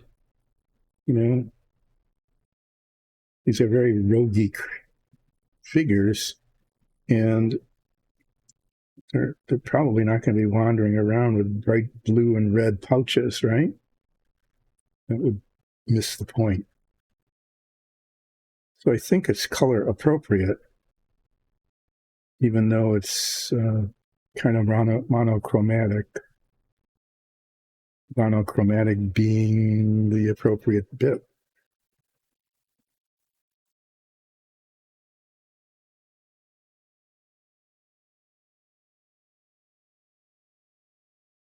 Yep, got some right there. Will be painted over.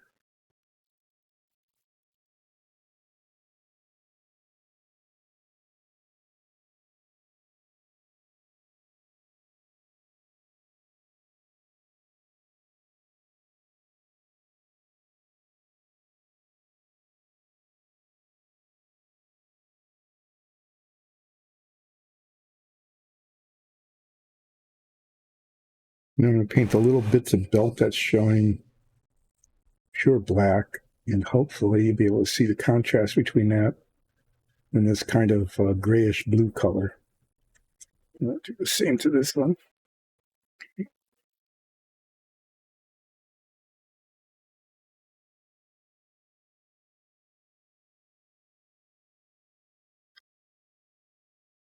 I'm not anywhere near being on camera, am I?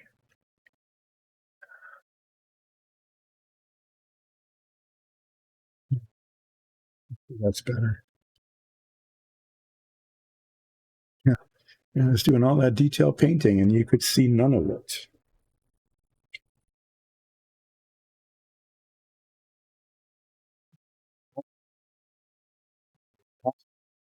Let's see, I put magnifying again.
Yeah, that's the problem. If I get the camera close enough for some of the detail to be able to see it,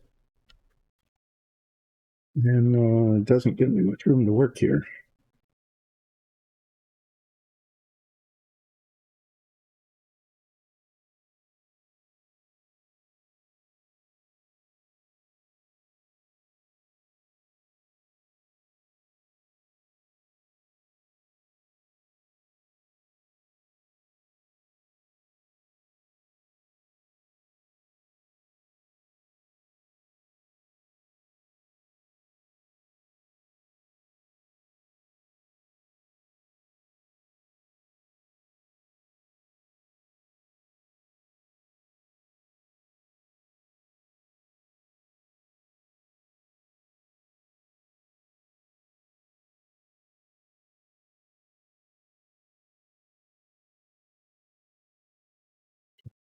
It worked okay. So let's do the pouches here.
That's just the light.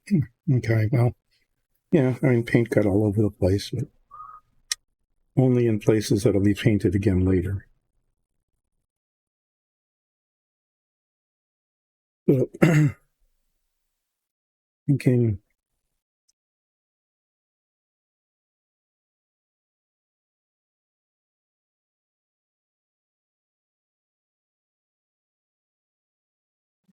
So do the belt.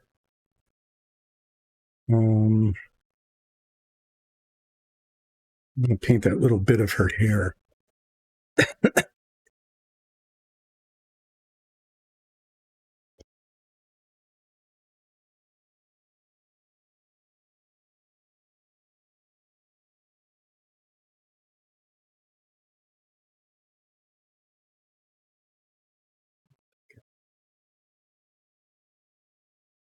Okay, yeah, we'll fix that over break. Thanks for letting me know.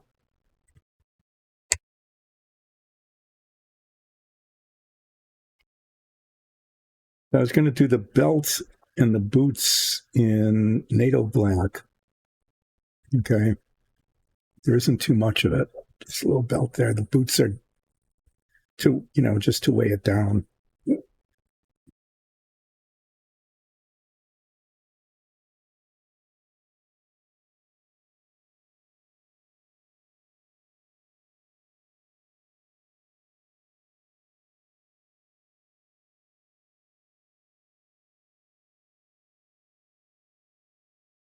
I think I'll just do that little bit of um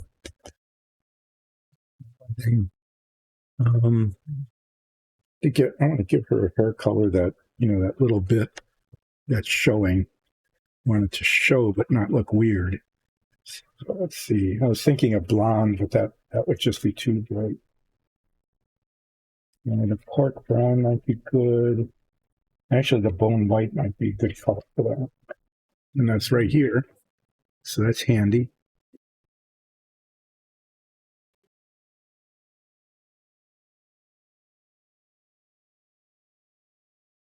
Yeah. Yeah, it's break time anyway. So after I paint that little bit of hair, we're going to take a break, and during break, fix the music.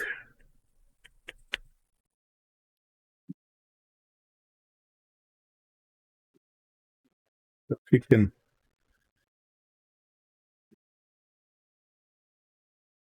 really kind of hard to see. Okay, I noticed it when I put the magnifiers on. But there's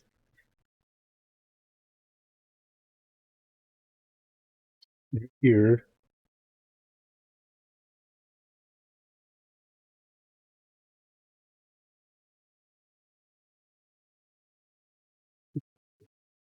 There's here.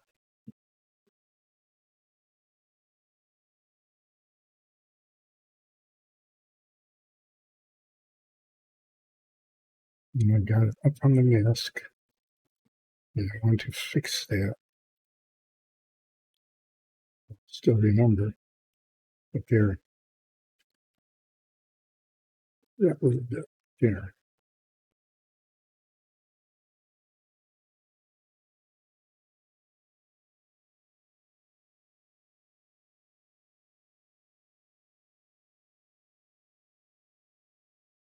And I'm going to, I know it's not dry, but this is a darker color, so it'll be okay.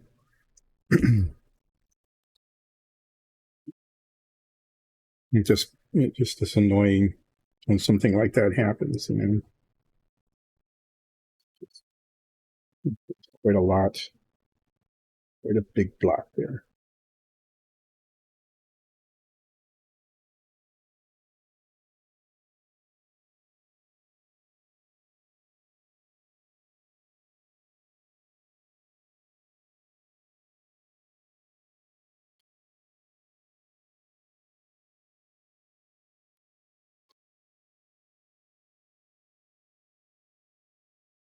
Okay, getting the camera right is being a challenge since it rotated like that when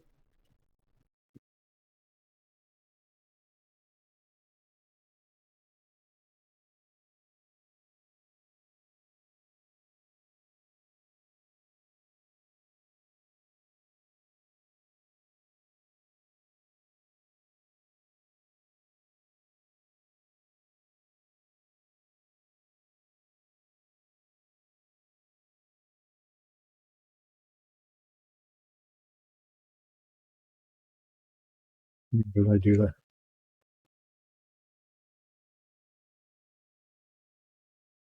Little spot in the other direction, no doubt.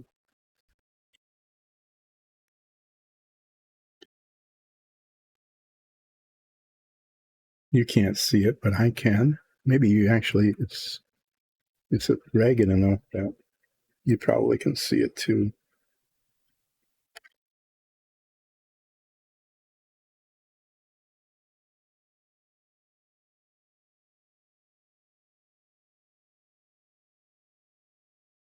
And okay, so that's just a little bit of her hair that's showing there. I'm going to take these off, turn the light off, and play with this camera a little bit before I take the break. So you're going to see camera motion here. But if I'm working on something, I want to, prop it up here.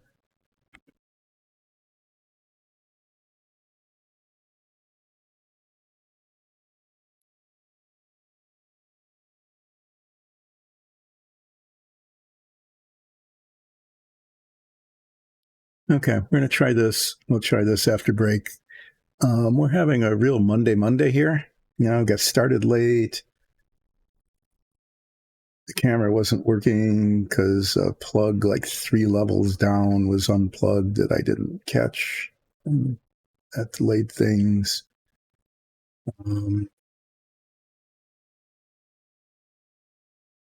Yeah. Anyway, we'll try to salvage what we've got here after the break. And I should be back, I'd say like around 12:35 or 12:40. We'll see if we can't get the music working after the break as well. So thanks for hanging in there, and see you soon, right after break.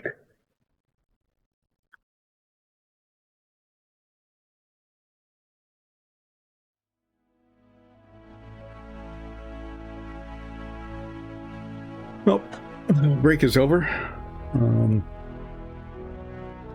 So what I'm going to try to do is keep things on camera. We'll see how that works. Let's see. Yeah, so I was going to put some black on the belt and the boots, NATO black, and then I was going to use the black for the hilts of the daggers.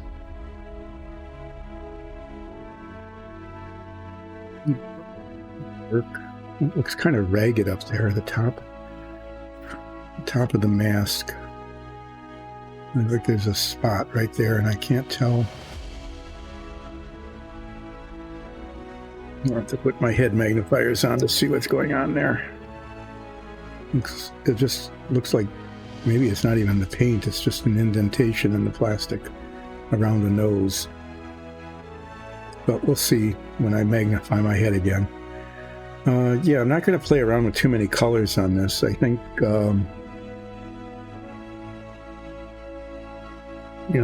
some black, a little bit of metallic on the buckle. And then I was going to do the shirt in a lighter gray and the pants in a darker gray. That might be pretty much all that's on there, other than for the outside of the cloak, which I was going to do in field blue. And I might wash the cloak fairly heavily. I don't know. I'm not very good at doing washing and stuff, but let's start by seeing if this NATO black, how this NATO black is working. Last time I used it, it was kind of gummy. No, an assassin, well, it might. An assassin might want a colorful outfit.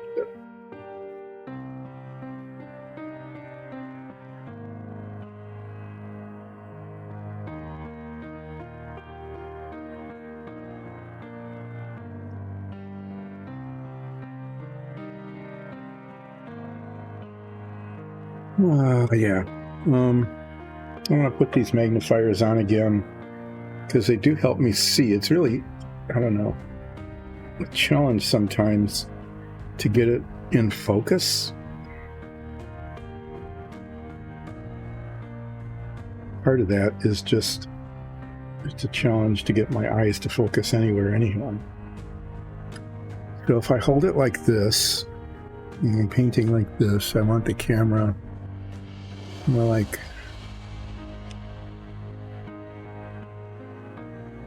there, maybe. Let me give that a shot.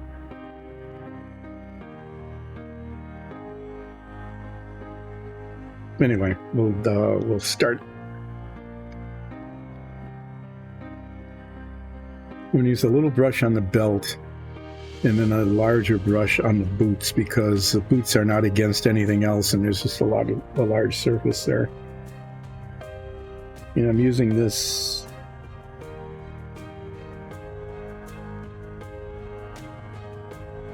to,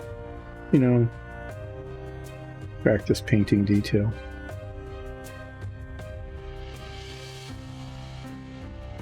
Yeah, okay, that's more or less on camera. I'll keep looking up occasionally to see if I'm being on camera or not.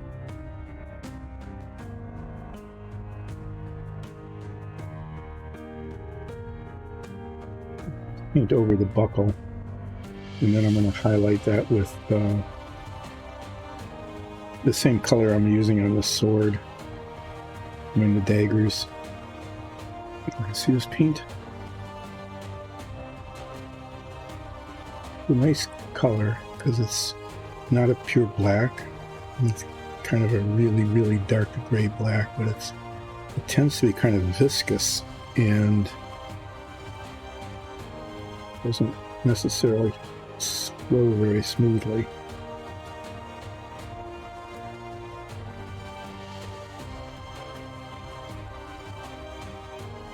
I think I might paint the buckles on the pouches, the metallic as well, just to do it, so you could see them.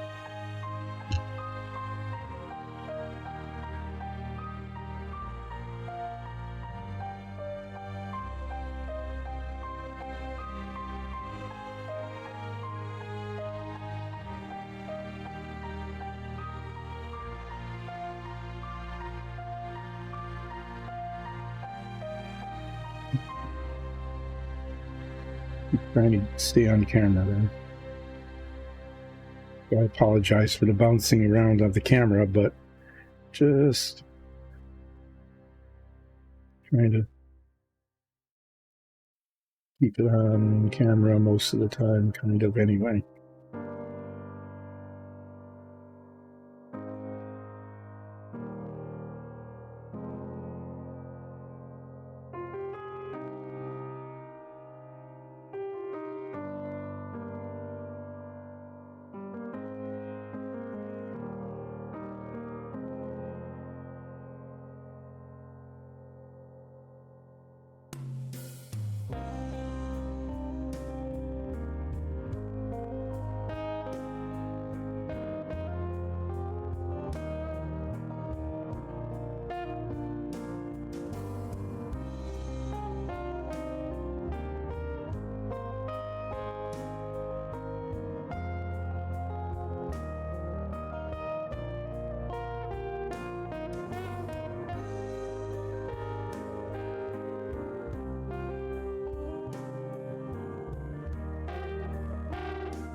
And she's just got layer after layer of different armor. Actually, it looks like the boots don't start until way down here. And the rest of it is that studded leather armor.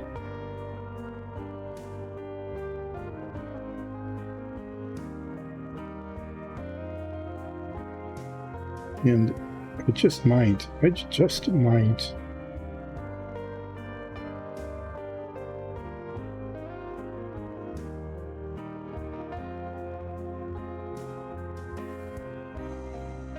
something to highlight all the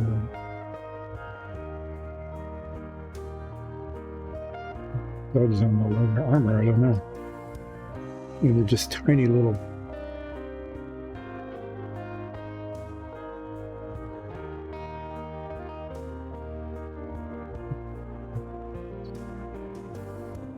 They're just all over.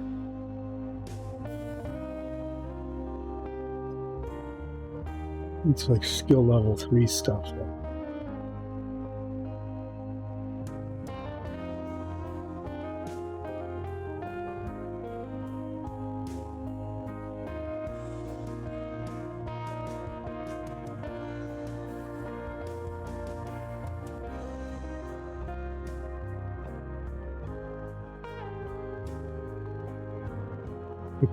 Make the boots go up here. I think it would look better with the boots higher up.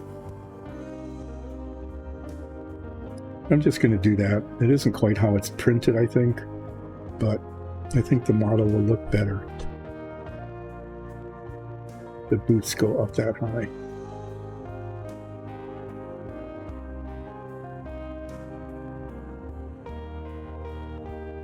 Looks like she's got shoes and spats, and that just kind of looks dwarfy. That's a word that means not very good.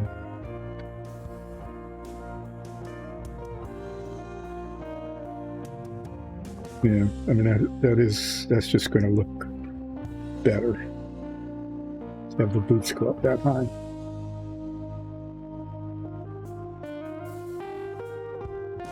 And we'll do the same thing here. This high. Try not to get the paint onto the cloak.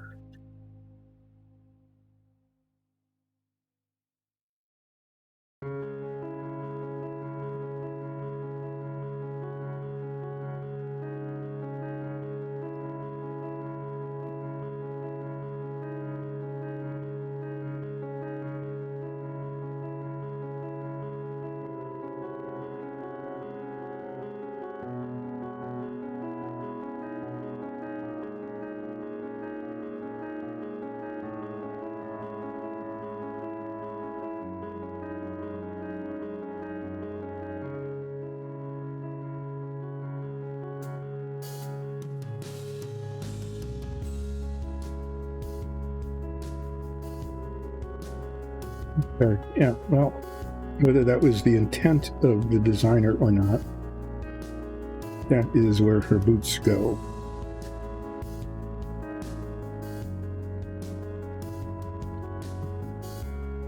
Boots.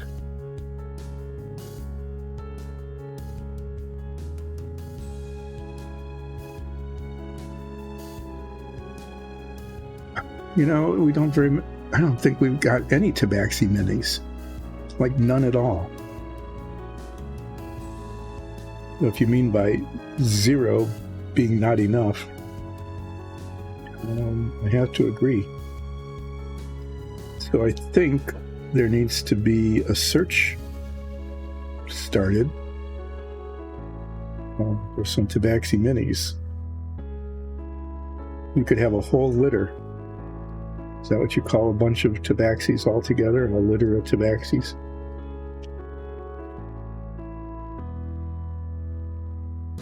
We could put together a litter of Tabaxis. They could be all sorts of characters. They could be rogues. They could be like Nines is a bard.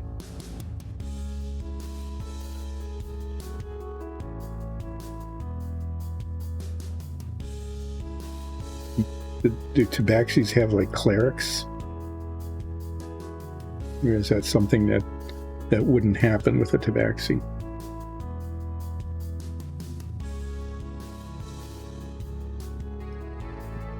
Okay, well, there's a boundary layer issue there that I'm going to have to deal with a smaller brush, because it's one of those, can't get there from here with this brush, at least not in a very controlled fashion. Just right up here. This is fine for layering paint on the boot here, but not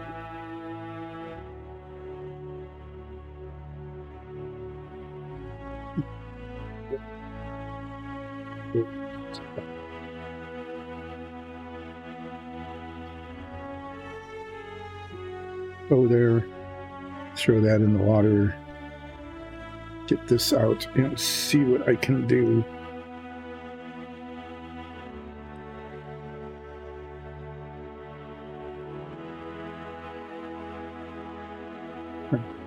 Dark light a little brighter, that helps some.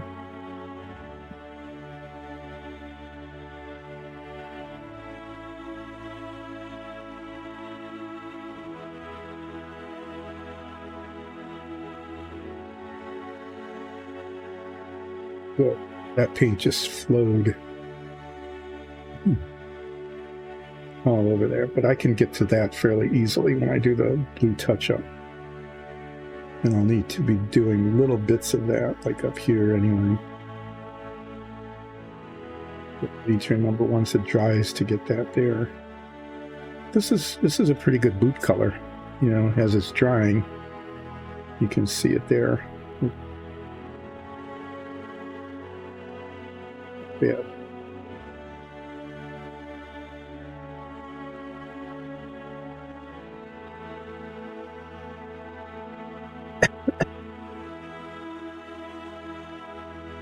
Plans. It is boring.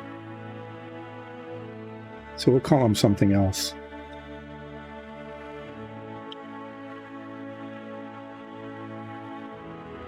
If they were lions, you know, lion tabaxis. Ooh, lying tabaxis. Yeah, that does happen. We have witnessed that. They could be a pride.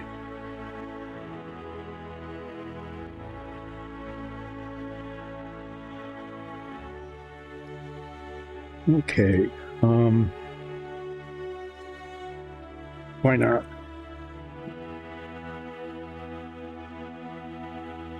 These blacks we have is sort of glossy. I can't remember if it's the game color or the model color.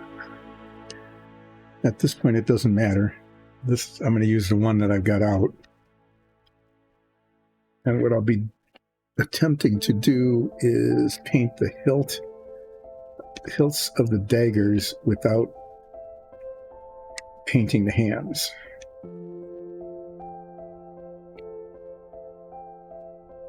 You'll see how that goes.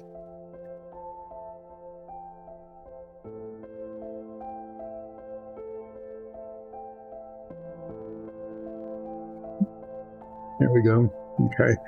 Camera's still rotated. Still trying to find out. This whole thing I have to reset on Wednesday anyway, because the submarine model, I need to back the camera up a little higher for some of the painting and then bring it down closer for the details. So we will see how that goes. Spend some time tomorrow. I probably will spend some time tomorrow to setting up for Submarine Wednesday. If for no other reason that there's no room on the workbench at the moment for the submarine.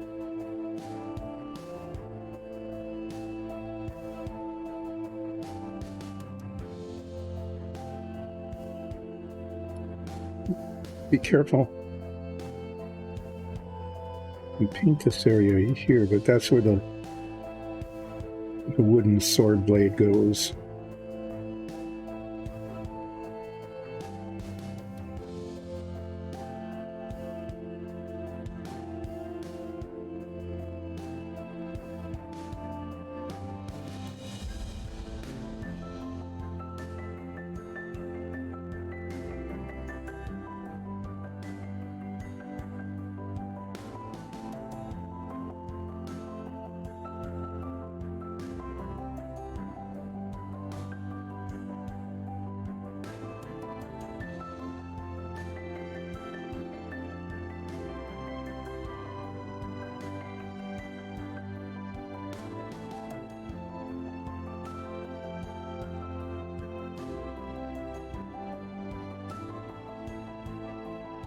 So at some point in the not too distant future, I'll be gluing the sword blade on.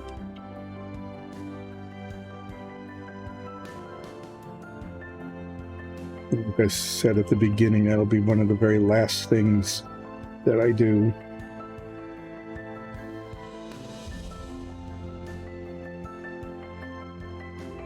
Why'd I pick this color? It's behaving better than the NATO black was.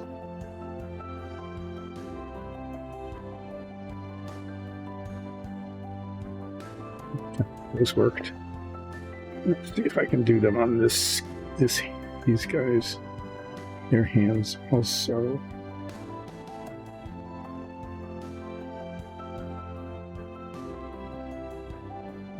Getting the paint onto the blade, but the blade is going to be painted later in different colors, so that is not an issue.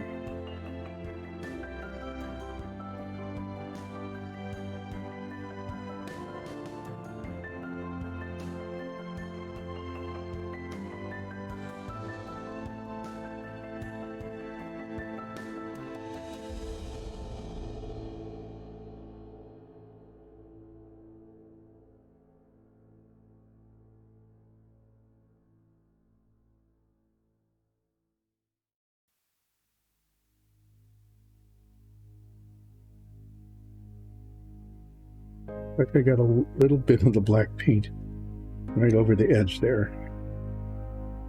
So we'll have to pull out the ivory. I think that's what I ended up using. And touch that up.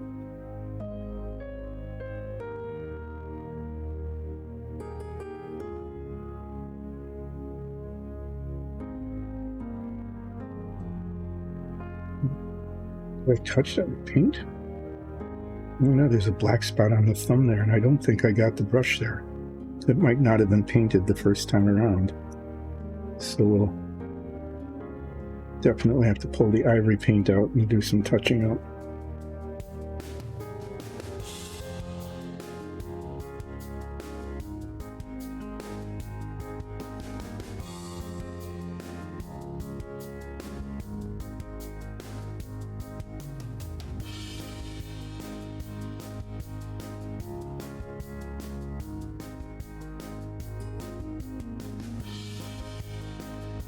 Maybe a little bit there too.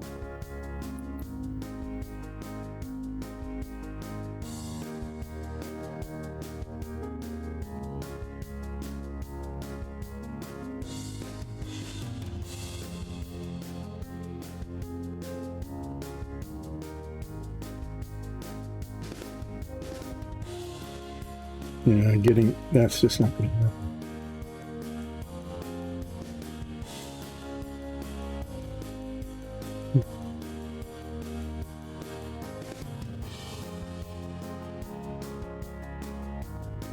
Close to that is going to happen.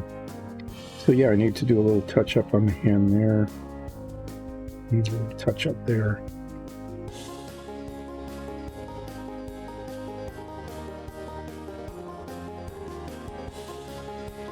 We've got the shirt and the pants left. Go ahead and do the pants on them first. We'll do that. But I was going to do the pants a darker color. I think so. They're going to be dark gray.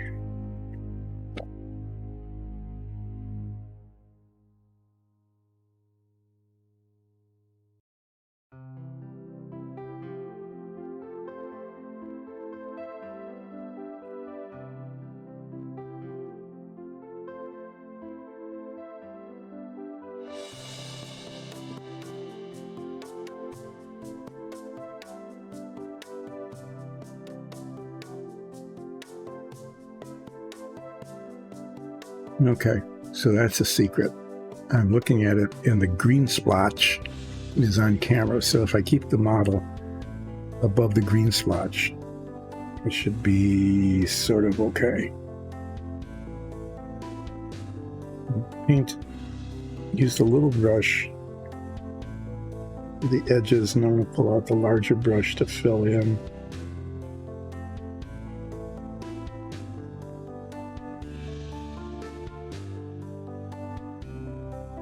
again, as much as I can reasonably do.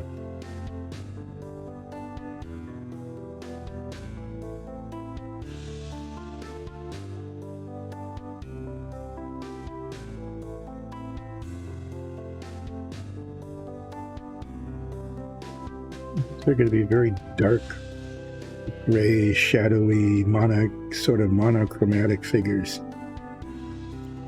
I'm using like 7 different colors, and I think people will look at it and see maybe 2. No, I knew what I was getting into when I picked that palette.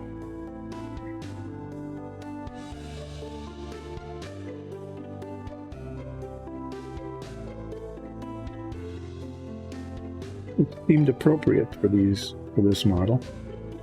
Okay, so I'll say that. That's my story, and sticking with it.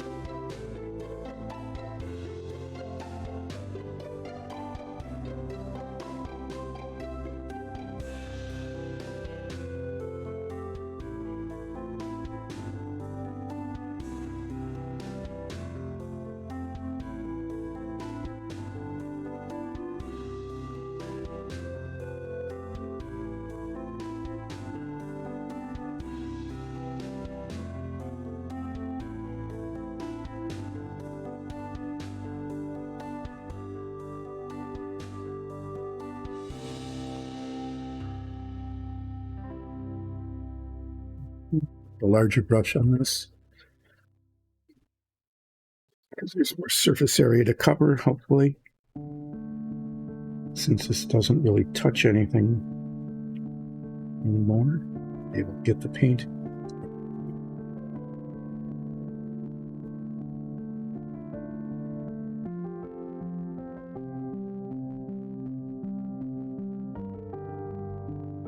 This is the same color that I'm going to be using on the hull of the submarine.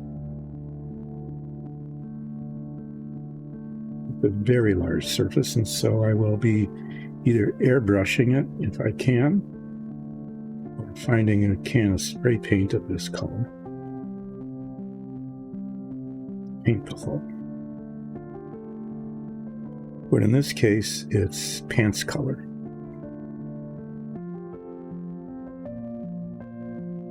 You know, and it's a pretty decent gray, so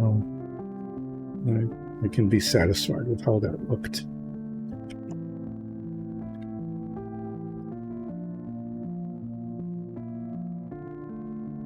Let's see, we got tops of boots here.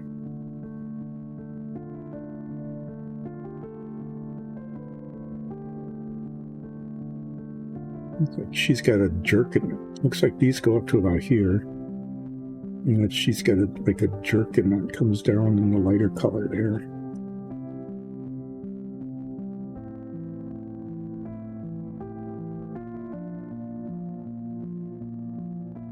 Because it has the same sort of V pattern. I think that's what it's called, right? A jerkin.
Oh, I see. There's a whole part of the boot that didn't get painted when I turned it that way. I don't have to definitely have to pull the black out again and see if I can get it in there, because that's something that will show at The angle is wrong.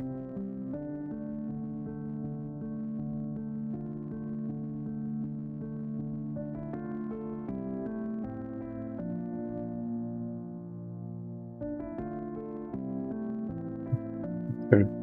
It looks like I can reach it at least, which is okay. I mean, being able to reach it is a good thing.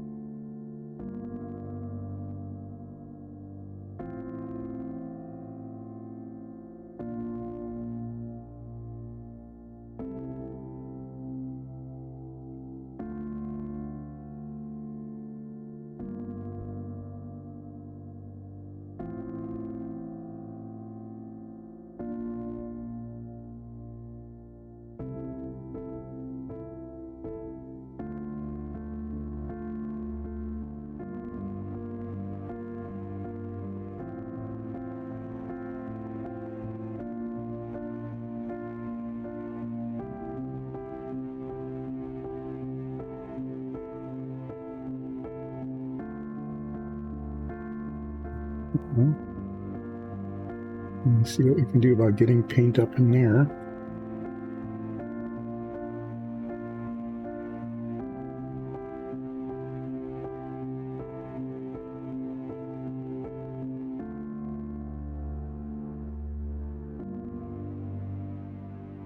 It seems to be okay. Let's get that whole section of the boot that didn't get painted before, though. And there's scars on there too, so just as well that I have to get the black paint out.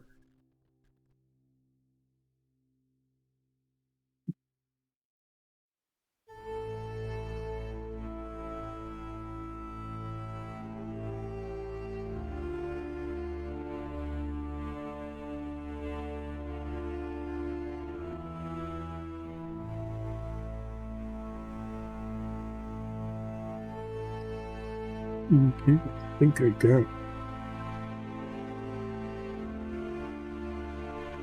Okay, that's not done. Muttering to myself as I just keep finding spots. Right?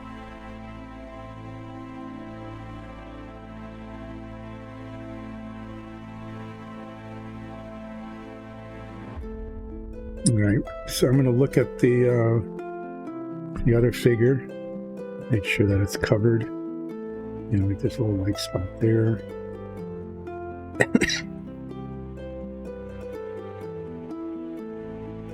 Satisfied with the tops of the boots. Maybe a little spot of black there, but I'm pulling the natal black out anyway. Take care of that then.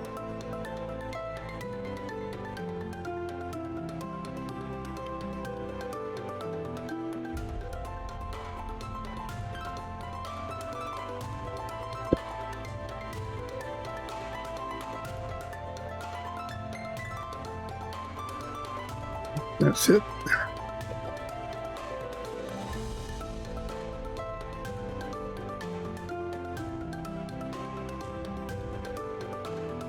I didn't want to start painting right at 10. It was Monday. Things were not going right. So I just wanted to chat and, oh yeah, I had to fabricate daggers and swords. You forgot about that, didn't you? I had to fabricate replacement weapons. And I still need to do that on. I need to glue that on in a little bit.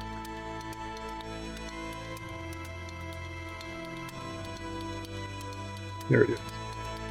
A whole section of boot that was not done.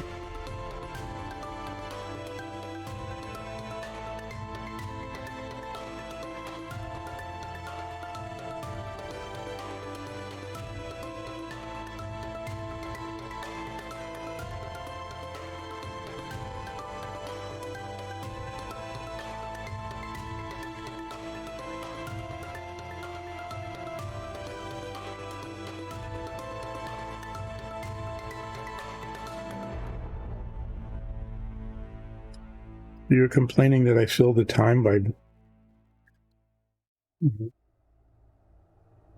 sanding toothpicks? You didn't find sanding toothpicks relaxing?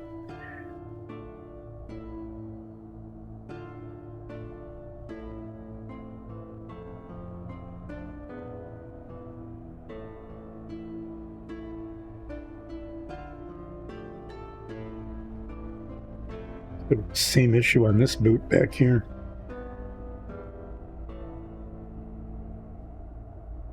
In this particular case, next to impossible. The paint there. So we'll just hope that that doesn't become real obvious at some point.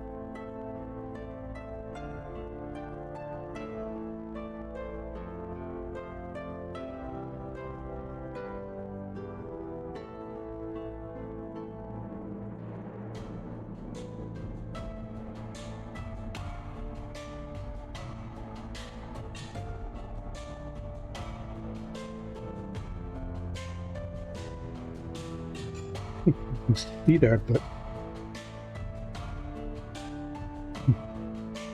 no matter how I try, my eyes are just not wanting to focus in the spot that they need to focus.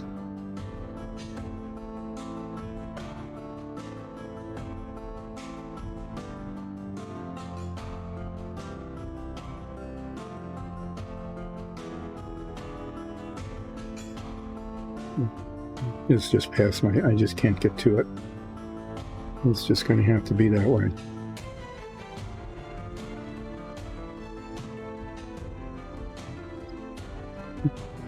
Couple of the silver while I got the black paint out. With spots where the paint just sort of looked like it rubbed off or something. And then I'm going to pull out the ivory. There's just a couple of tiny little dots of ivory on the skin that needs to be done on the hands, and I want to do those. There might be more when I do the cloak around the top of their head, but for now, it is what it is.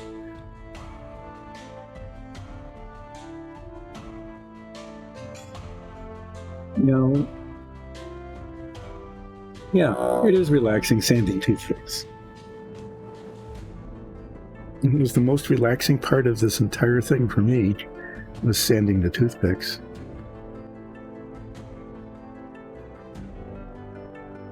So this is what we're going to do. We have Submarine Wednesdays now, which will be appearing for the third time, and we'll see if people continue to think that it's a good thing. So far, the reviews have been positive. That is to say, one person said, "Oh yeah, I like the submarine thing. Keep it going." So that's what's going to happen. Is we could have, there's the spot, sanding toothpicks Mondays.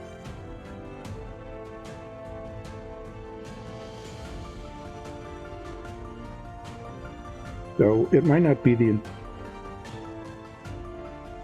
maybe not the entire stream on Monday.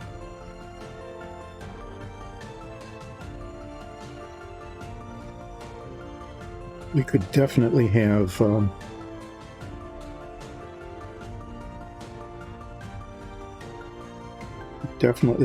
devote part of our Monday stream to sanding toothpicks.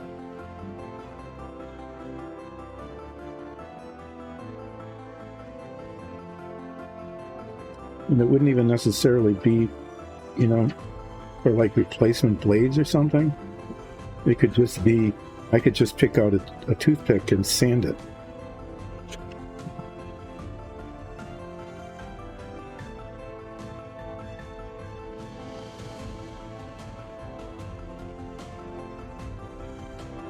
No, I probably won't do that.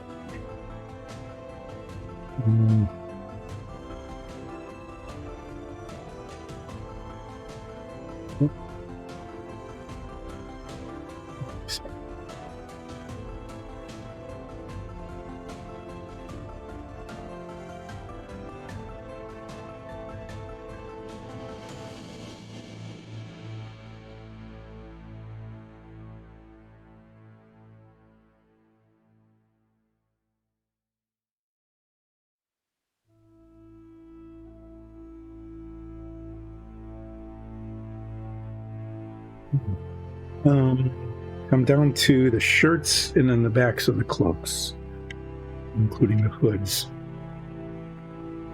And the shirts are next. Those are going to be lighter gray, keeping up with our 5 shades of gray theme going here. This is neutral gray.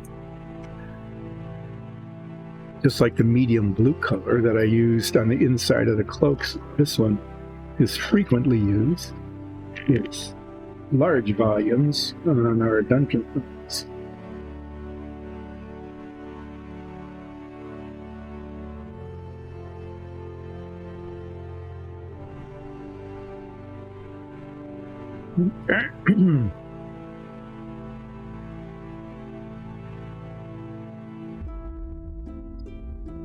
Okay. I'm going to start with her.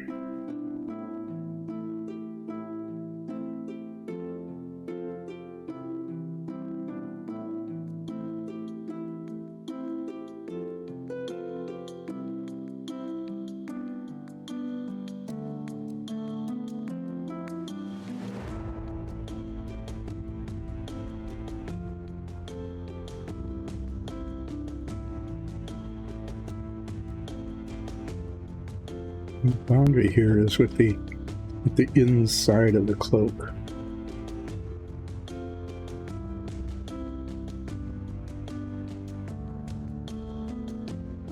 And then down there on the hand.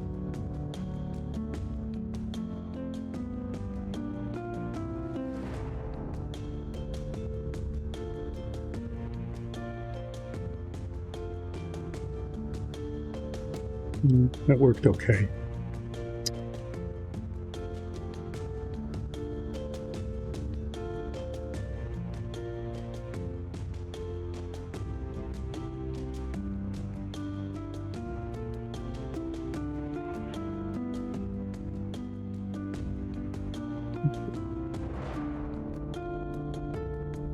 Bit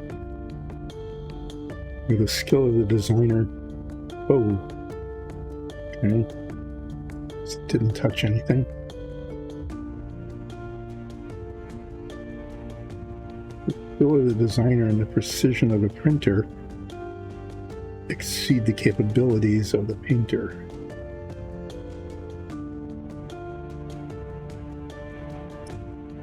We'll do the best we can here.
Well, that got there. Dark. It's the mask colored onto the side of the cloak there.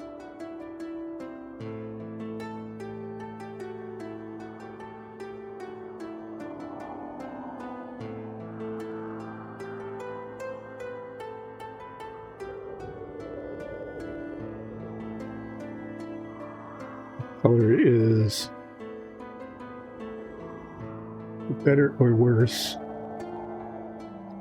when it's wet, at least very close to the color of the primer, so it's a little bit hard to tell where the paint has been and where it hasn't.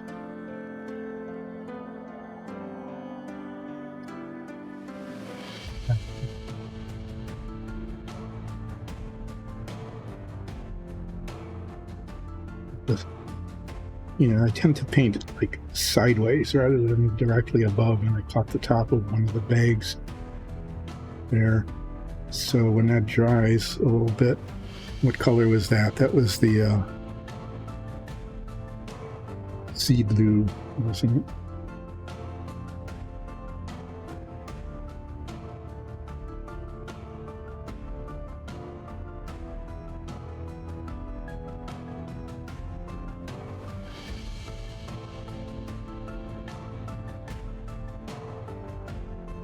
We try to remember to touch that bit up.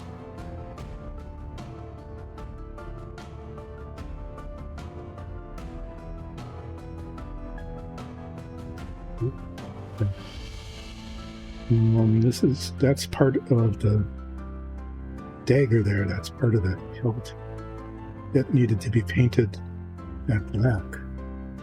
And I didn't turn it around, so I didn't see the back of the hand. Now I do, so we need to fix that also.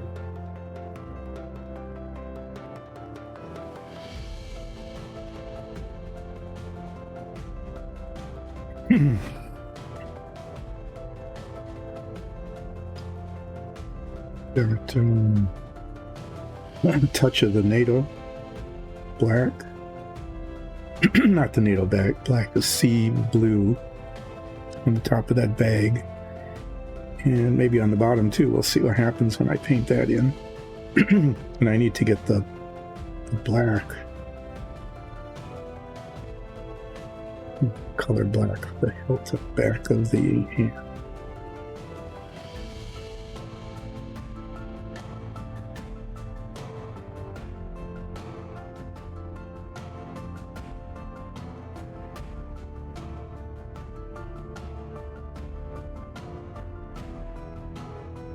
And I got it on the gray where I didn't want it.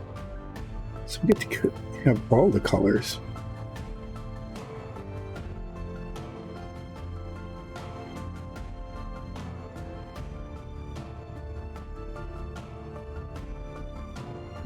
And that's why we have touch up, because you get to go all around the model and touch up all the colors that needed to be touched. Tiny little dots of paint. So we'll let this one dry, and I'm going to need this color, and this color, and this color for touch up.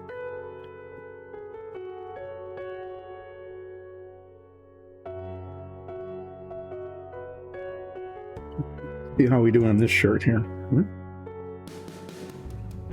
Let's start in the bottom because that's the way I'm holding it.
Yeah, I don't know. I haven't talked about like 60s cartoons since the early in the stream here.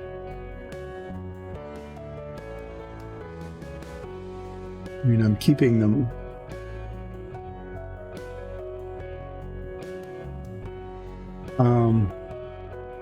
Yeah. Actually, I think these are the Murder Cult guys. It would make sense, wouldn't it? And kind of look at it. That if that isn't Murder Culty, I know it's sideways because the camera is sideways there. If that's not murder culty, I'm not sure what would be. It definitely is murder culty. We'll have to remember that when it comes time to meet them. I'm sure that there'll be some occasion in our stream to do that. Which reminds me, this would be an appropriate time to talk about what Dice and Dungeons is all about. Dice and Dungeons is primarily a Dungeons and Dragons campaign. We are Dice and Dungeons, and 3 Sundays a month, this last Sunday was our Sunday off, we stream on Twitch and later post on YouTube and as a podcast our Dungeons and Dragons campaign, which is awesome. I have to say that word right. Is that a word that people still use? Everything used to be awesome for a while. I mean, at one point it was cool or rad, or there were various and sundry words that you used to describe something that was good. But our D&D campaign, it actually really is very nice, very cool. Definitely worth watching, listening to,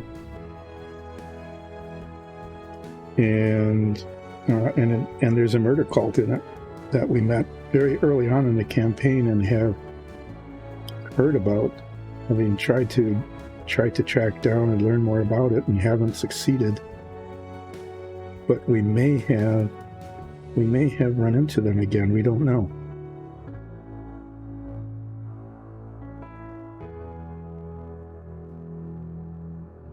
But that's what Dice and Dungeons is. And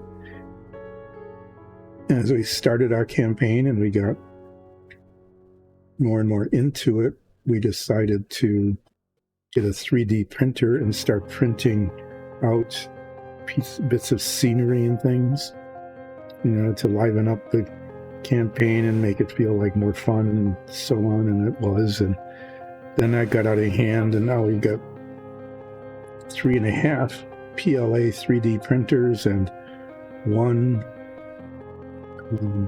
rosin printer. These were printed on the rosin printer lately. I just keep bumping those daggers. I know I'm going to snap one of those off. Yeah.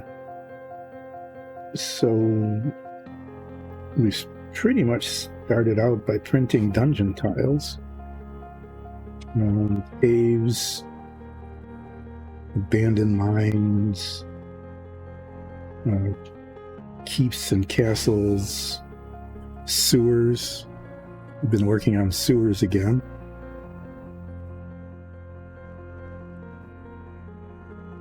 Yeah, and just kept doing that. And then since we started painting them and using them on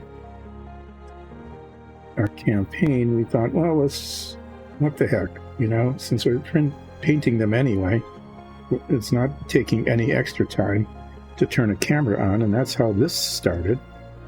Relaxing Painting with Dice and Dungeons started out as, okay, well, we're doing this anyway, we might as well stream it, just like whatever, like everybody else streams everything. And so we're streaming it, and you get to relax while I'm painting, or on occasion sanding toothpicks, as was the case this morning when I was making replacement blades for 2 of our man. It's the side of the brush that catches things. Actually, that turned out to be, it's not too bad. I'll be able to fix that pretty easily. But yeah, I tend to work like horizontal to the surface for some reason. And in so doing, I'm successful in pushing the paint up to the boundary. But sometimes I'm also successful in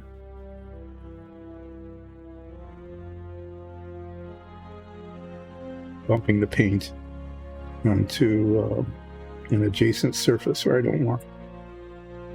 So this one seems to have gone pretty well. I'm not sure that there's really any need. I'm not seeing a real need for touch-up on this one.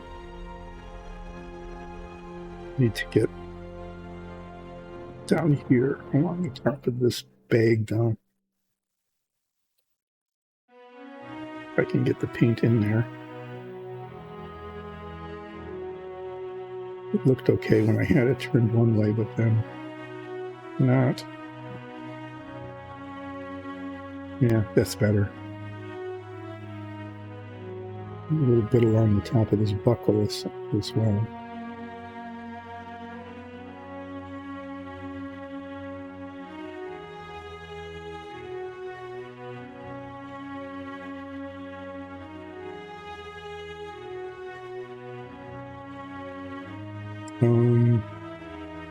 Is there? Yes, there's a whole spot, a whole side that wasn't painted.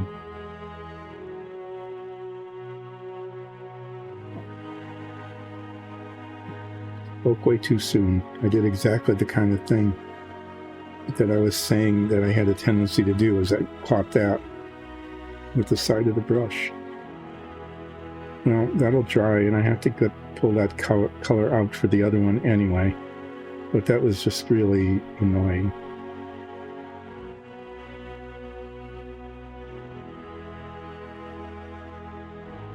As I search for other areas that I may have missed. Okay, so that's kind of what this is going to end up looking like. It's really close to being done, other than doing some washing on it. Should do some washing on the light gray, I think. And on the skin, but I just have the outside of the cloak to go, and the blades need to be painted. So what I'm going to do next is see all these colors here. All these colors are touch-up colors right now, where I'll be needing a dot or two of each one because of paints getting where they shouldn't be.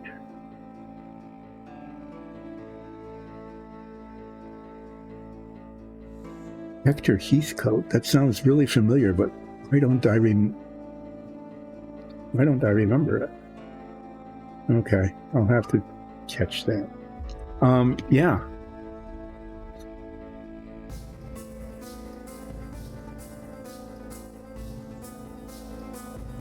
Did you ever look up Supercar? That was a not cartoon. That was a marionette show. Seriously, real marionettes. That's right. I needed to do the black on the hilt with the dagger. So if all it comes on like a half hour before this thing is ending and says, do a flip. Well, I might. After I do these little dots of colors. Okay. I need to do this dot of colors right back here on the hilt of the dagger. And the way I'm going to do that is paint up to the hand, and if I get paint on the dagger blade, well, I will live with that.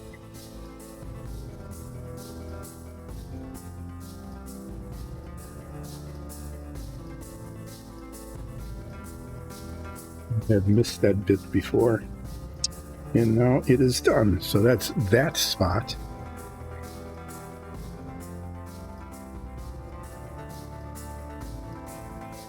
I need to do the spot of field blue. This was the inside of the cloak.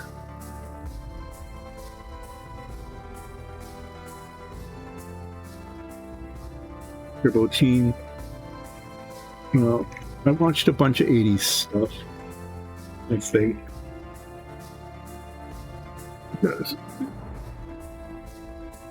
Well, of course, there was the Mutant Turtles, right? Everybody watched those all the time. Teen Titans, was that an 80s thing?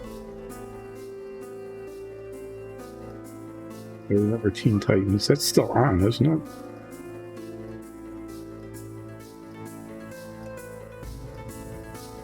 Pull out this color.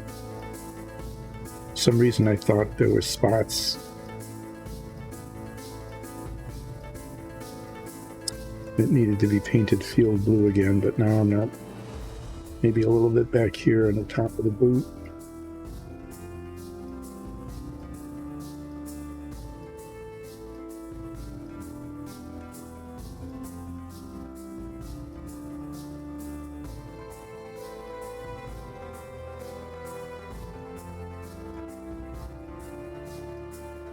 It isn't field blue.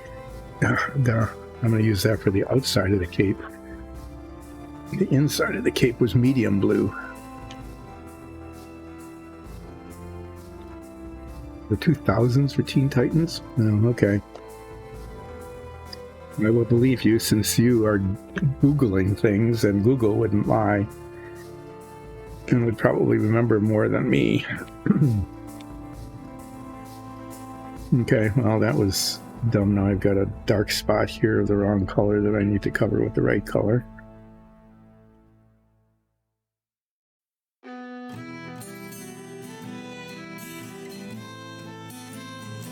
Since I'm dealing with the color chart in my head, I can't remember.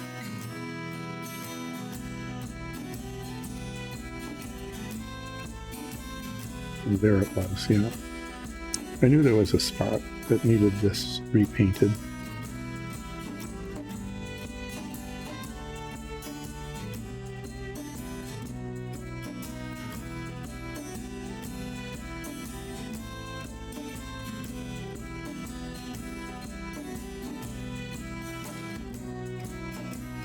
I felt confident being able to get a wash into the back there, but unless I'm using the same wash on everything else, just maybe I will. I don't know. I could use a gray wash everything because there's just no way to get into the cloak.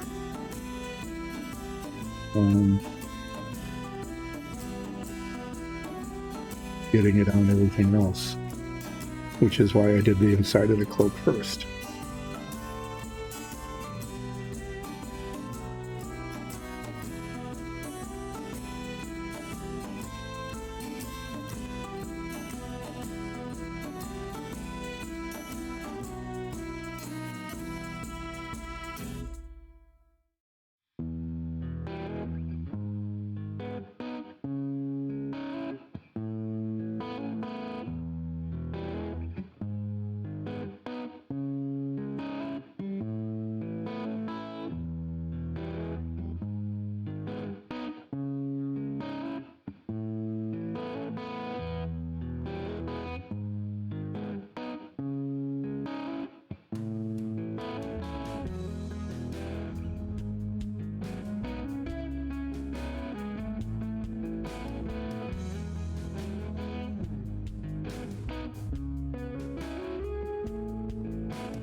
That's right. And then there were some spots of this deep sea blue on the hack that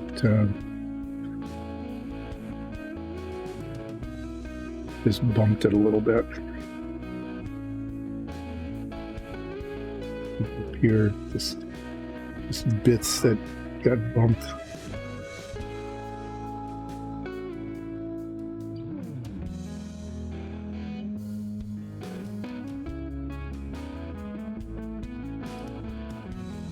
I might end up needing this again after I do the belt buckle. Just, you know? Okay, I'm gonna have to get that with the gray.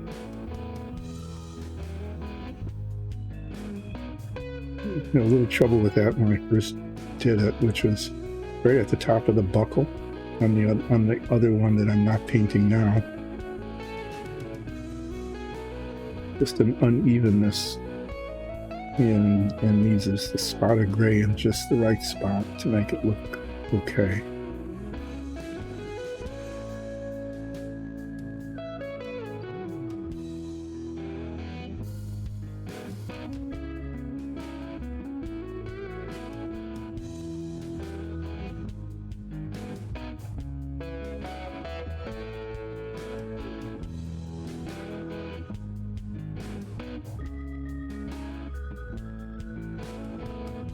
little bits of touch up here.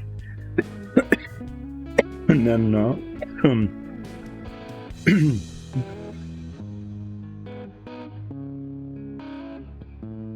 basement here where our studio is at some point in the stream, usually about now.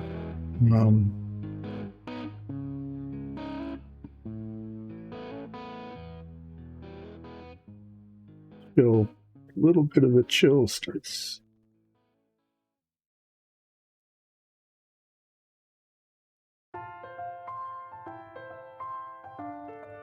It's too drippy.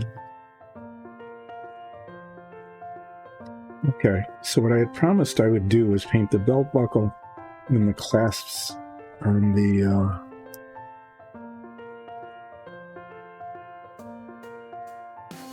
pouches the same color as the blades, but one of them is missing a blade, which I still have here.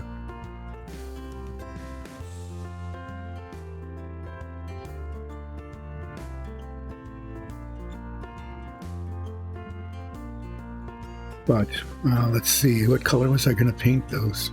Steel? It's going to be dark. The steel paint is sometimes a little hard to control. It's very, very thin. So I might want to use like chainmail, not chainmail, but gunmetal. Excuse me, I'm going to stand up just a second here. I'll put these on the screen.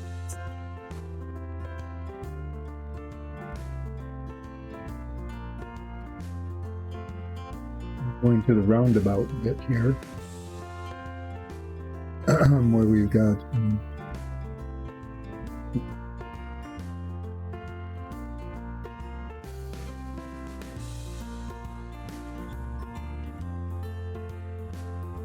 for a particular color of metallic, what? Pink. I'm just going to give that up, and I'm going to just use the steel. The steel is a nice, very dark.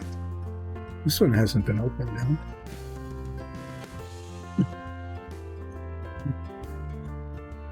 Really dark metallic.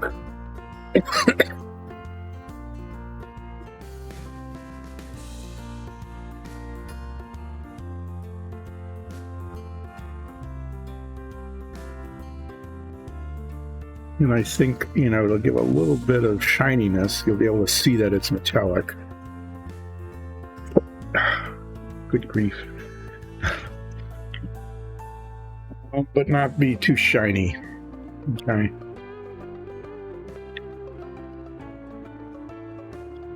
So I'm going to attempt to paint the belt buckle and the clasps, these pouches with this color without getting it all over the other colors.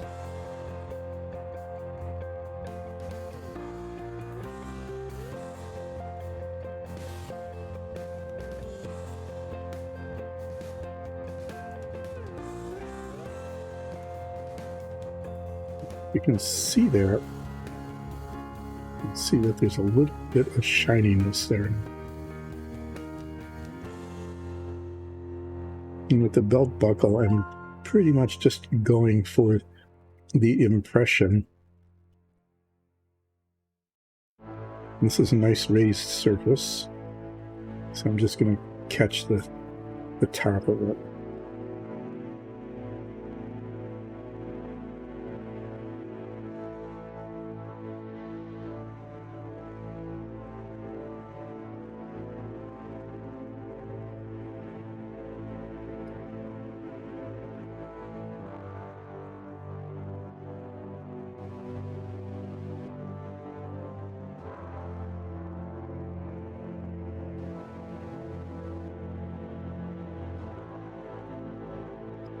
I have this out, and this one, I'll just do these on this one.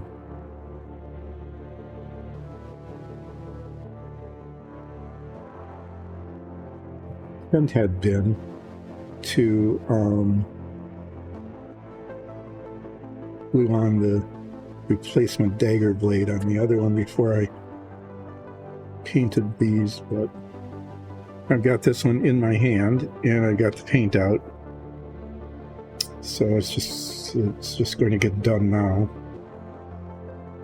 and then I'll do the other one, and then I will attach the replacement blade.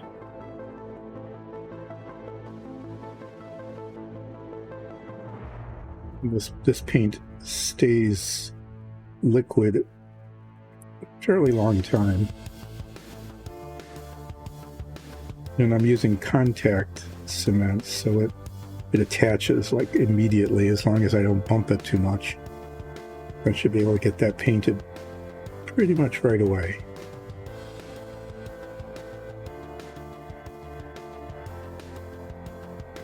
But that's a nice, I think that's a nice color. You know, it's obviously metallic, but it's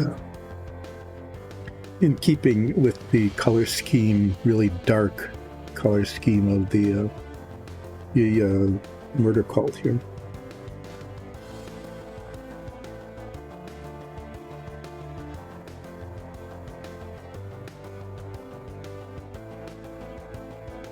For the murder cult, as far as we can tell from what anybody has told us, is that they are kind of like extra dimensional, which is not helpful. I mean, it makes it a little bit hard to deal with them. But when we encountered them, we didn't encounter them exactly. We encountered the results of them. We found signs of blood in a sewer. We were assuming that there was some sort of murder happening, but there were runes painted on the wall. And if you looked at the runes, it caused serious psychic damage. And Zoria risked their life to copy down, I think there were 5 of them, maybe 4. Got 2.5 of them copied. And every once in a while shows them to somebody trying to identify them or see what they're about. And I think we only ran into one character that was not harmed by the runes because it was a ghost. And so, was beyond being harmed, I guess. Well, anyway.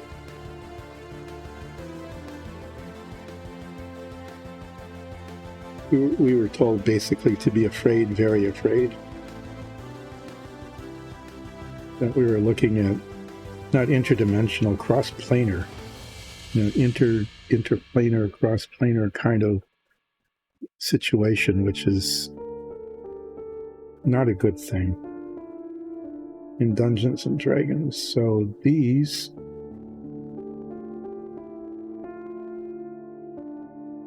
maybe these will turn out to be members of the murder cult.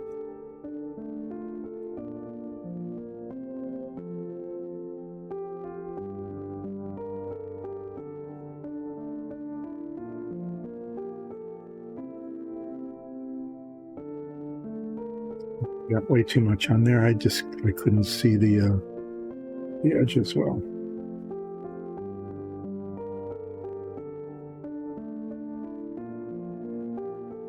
It's better.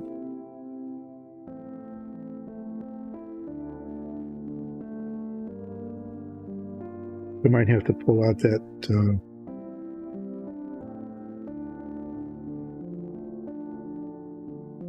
E-blue again.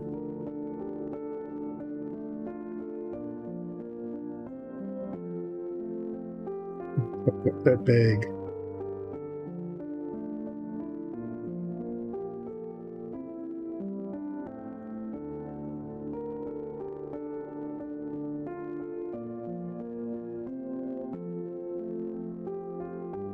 But I got it like way over on the edge of the bag there, where it didn't need to be. Okay, I'm going to go ahead and paint the blade of the intact dagger here. The one that's poking into her cloak. We talked about that early in the stream about how these cloaks and capes and things can look pretty cool, but I mean, look what's happening. The dagger is like right into the fabric. Would either tear it, get caught in it, whatever it is, it's not a good thing. Okay, now trying to get this on the inside of the blade, not going to happen. Maybe from the bottom. Let me see if that's possible. Yeah, I mean, kind of.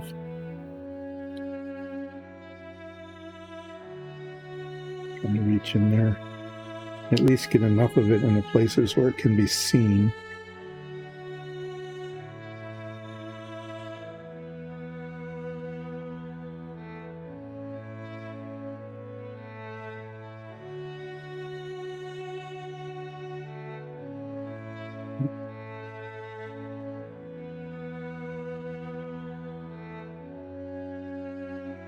Okay. So I need to get the this dries really fast, so I'm going to do that touch up really quickly on the bag, and then I'm going to get out the contact cement and attach the replacement dagger blade.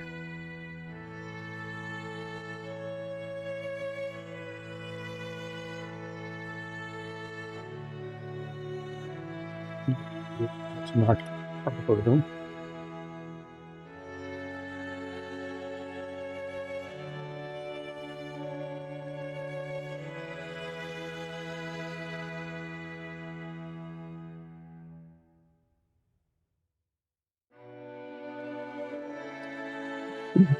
Spot I knew I was going to forget, and I did until I just saw it.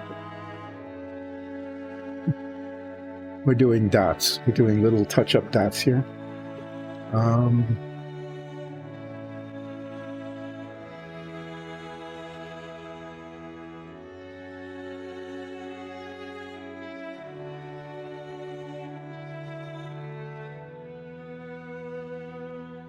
This part here, just right there, it needed to be touched up. Okay, so now I am going to finally, after saying it many times, get out the contact cement and see if I can't get that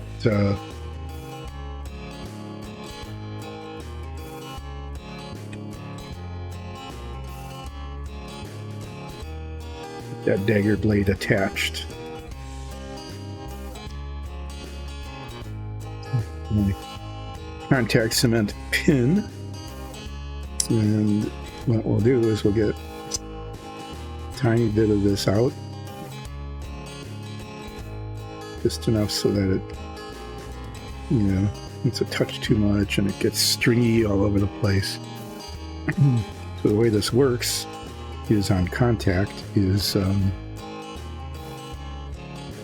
put a little bit on one contact point, like there, and then a little bit on the other contact point, which in this case would be here,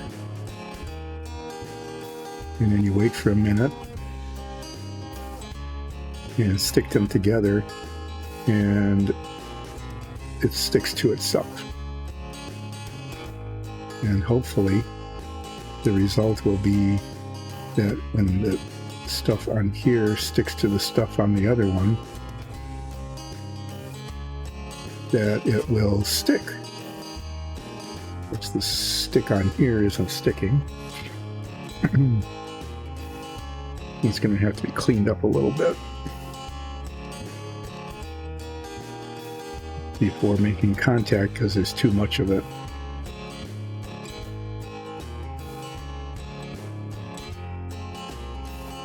But it actually gets kind of dry to the touch,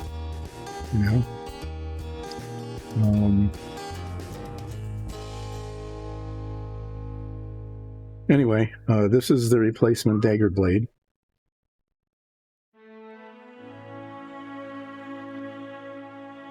And it is going to be contacted. Yeah, there's way too much on there. I'll take that off and hope there's still enough left. It's going to make contact there. And it did stick. That's a good thing. The blade is, you know, kind of thick, but, you know, it'll work. I'm going to let that set for a bit. Then I will paint it the steel color, hopefully without knocking it off.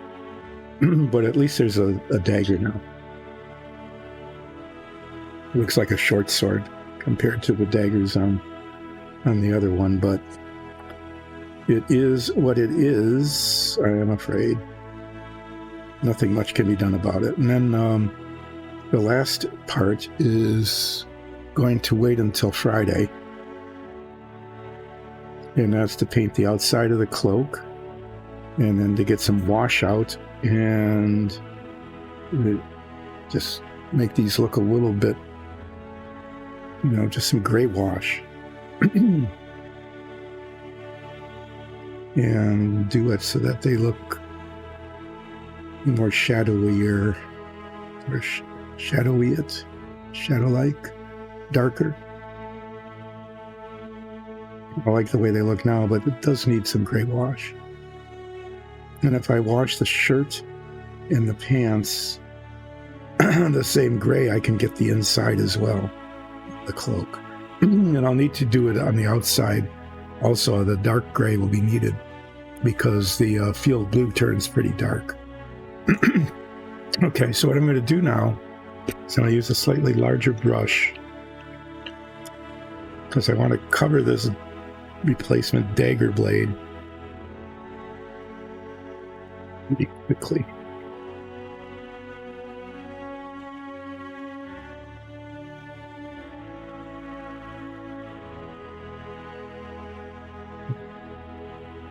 But yet you can see it wiggling.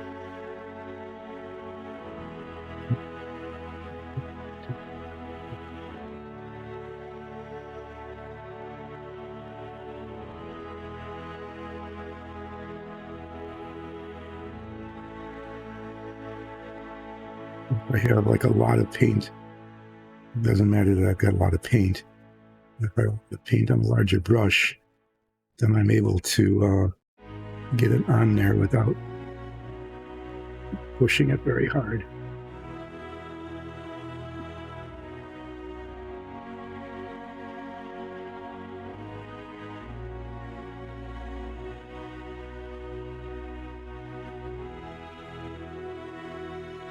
It's not popping it off. I mean, contact cement has some give to it.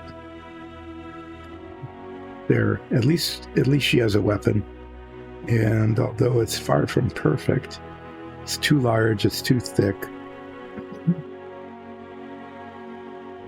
You know, it gives the impression of being a weapon.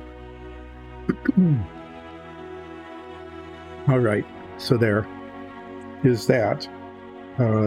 So we are reaching the conclusion of the Monday edition of Relaxing Painting with Dice and Dungeons. In this case, it was relaxing sanding toothpicks, and then eventually getting around to painting with Dice and Dungeons.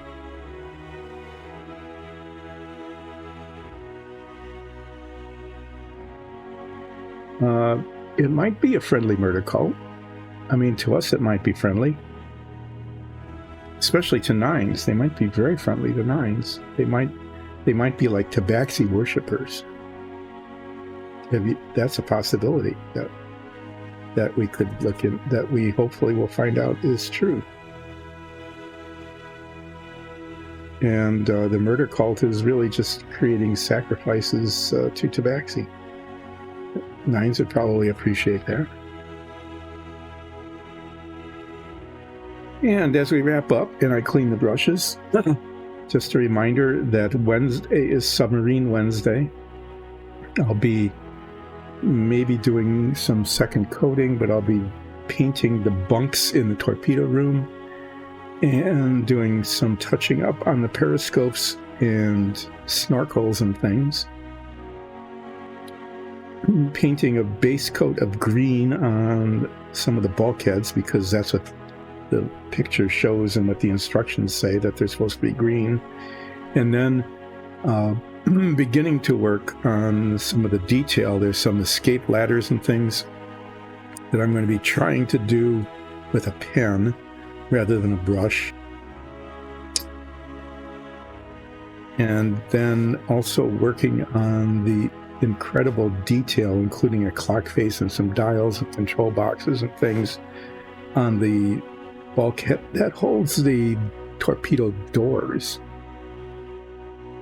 The doors to the torpedo tubes. And we'll see how that goes. We'll see how far it goes. I'm not sure that we'll get to the point where I'll be attaching things or not. But in case we do, I'll be looking into... I'll put these guys here so you can see that. I'm going to lay them down there. You can kind of see.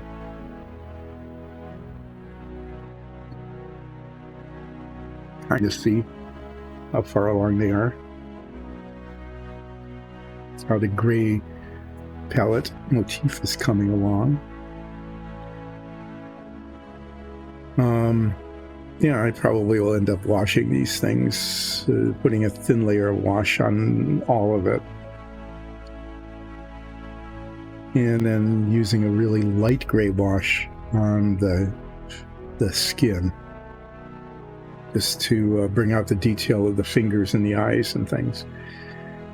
But yeah, Submarine Wednesday's coming up, and we'll see how far we get, and I'll see if I decide to use model cement on the torpedoes and the torpedo racks, or whether I pull out some cyanoacrylic glue, super glue, or whether just even try contact cement. But the thing there is that there's two painted surfaces, and the model cement doesn't work very well when this painted surface meets a painted surface. So I might try something different, at least on that bit. Well, yeah, relaxing sanding toothpicks and relaxing painting with Dyson Dungeons, and basically what we have is just gray. But that was the intent. I wanted these guys to be gray. They're murdery and culty. See you on Wednesday, and I'll be finishing these two figures on Friday, and maybe starting on the Barbarians, who also now has a wooden sword. This sword came out way better than the dagger, though.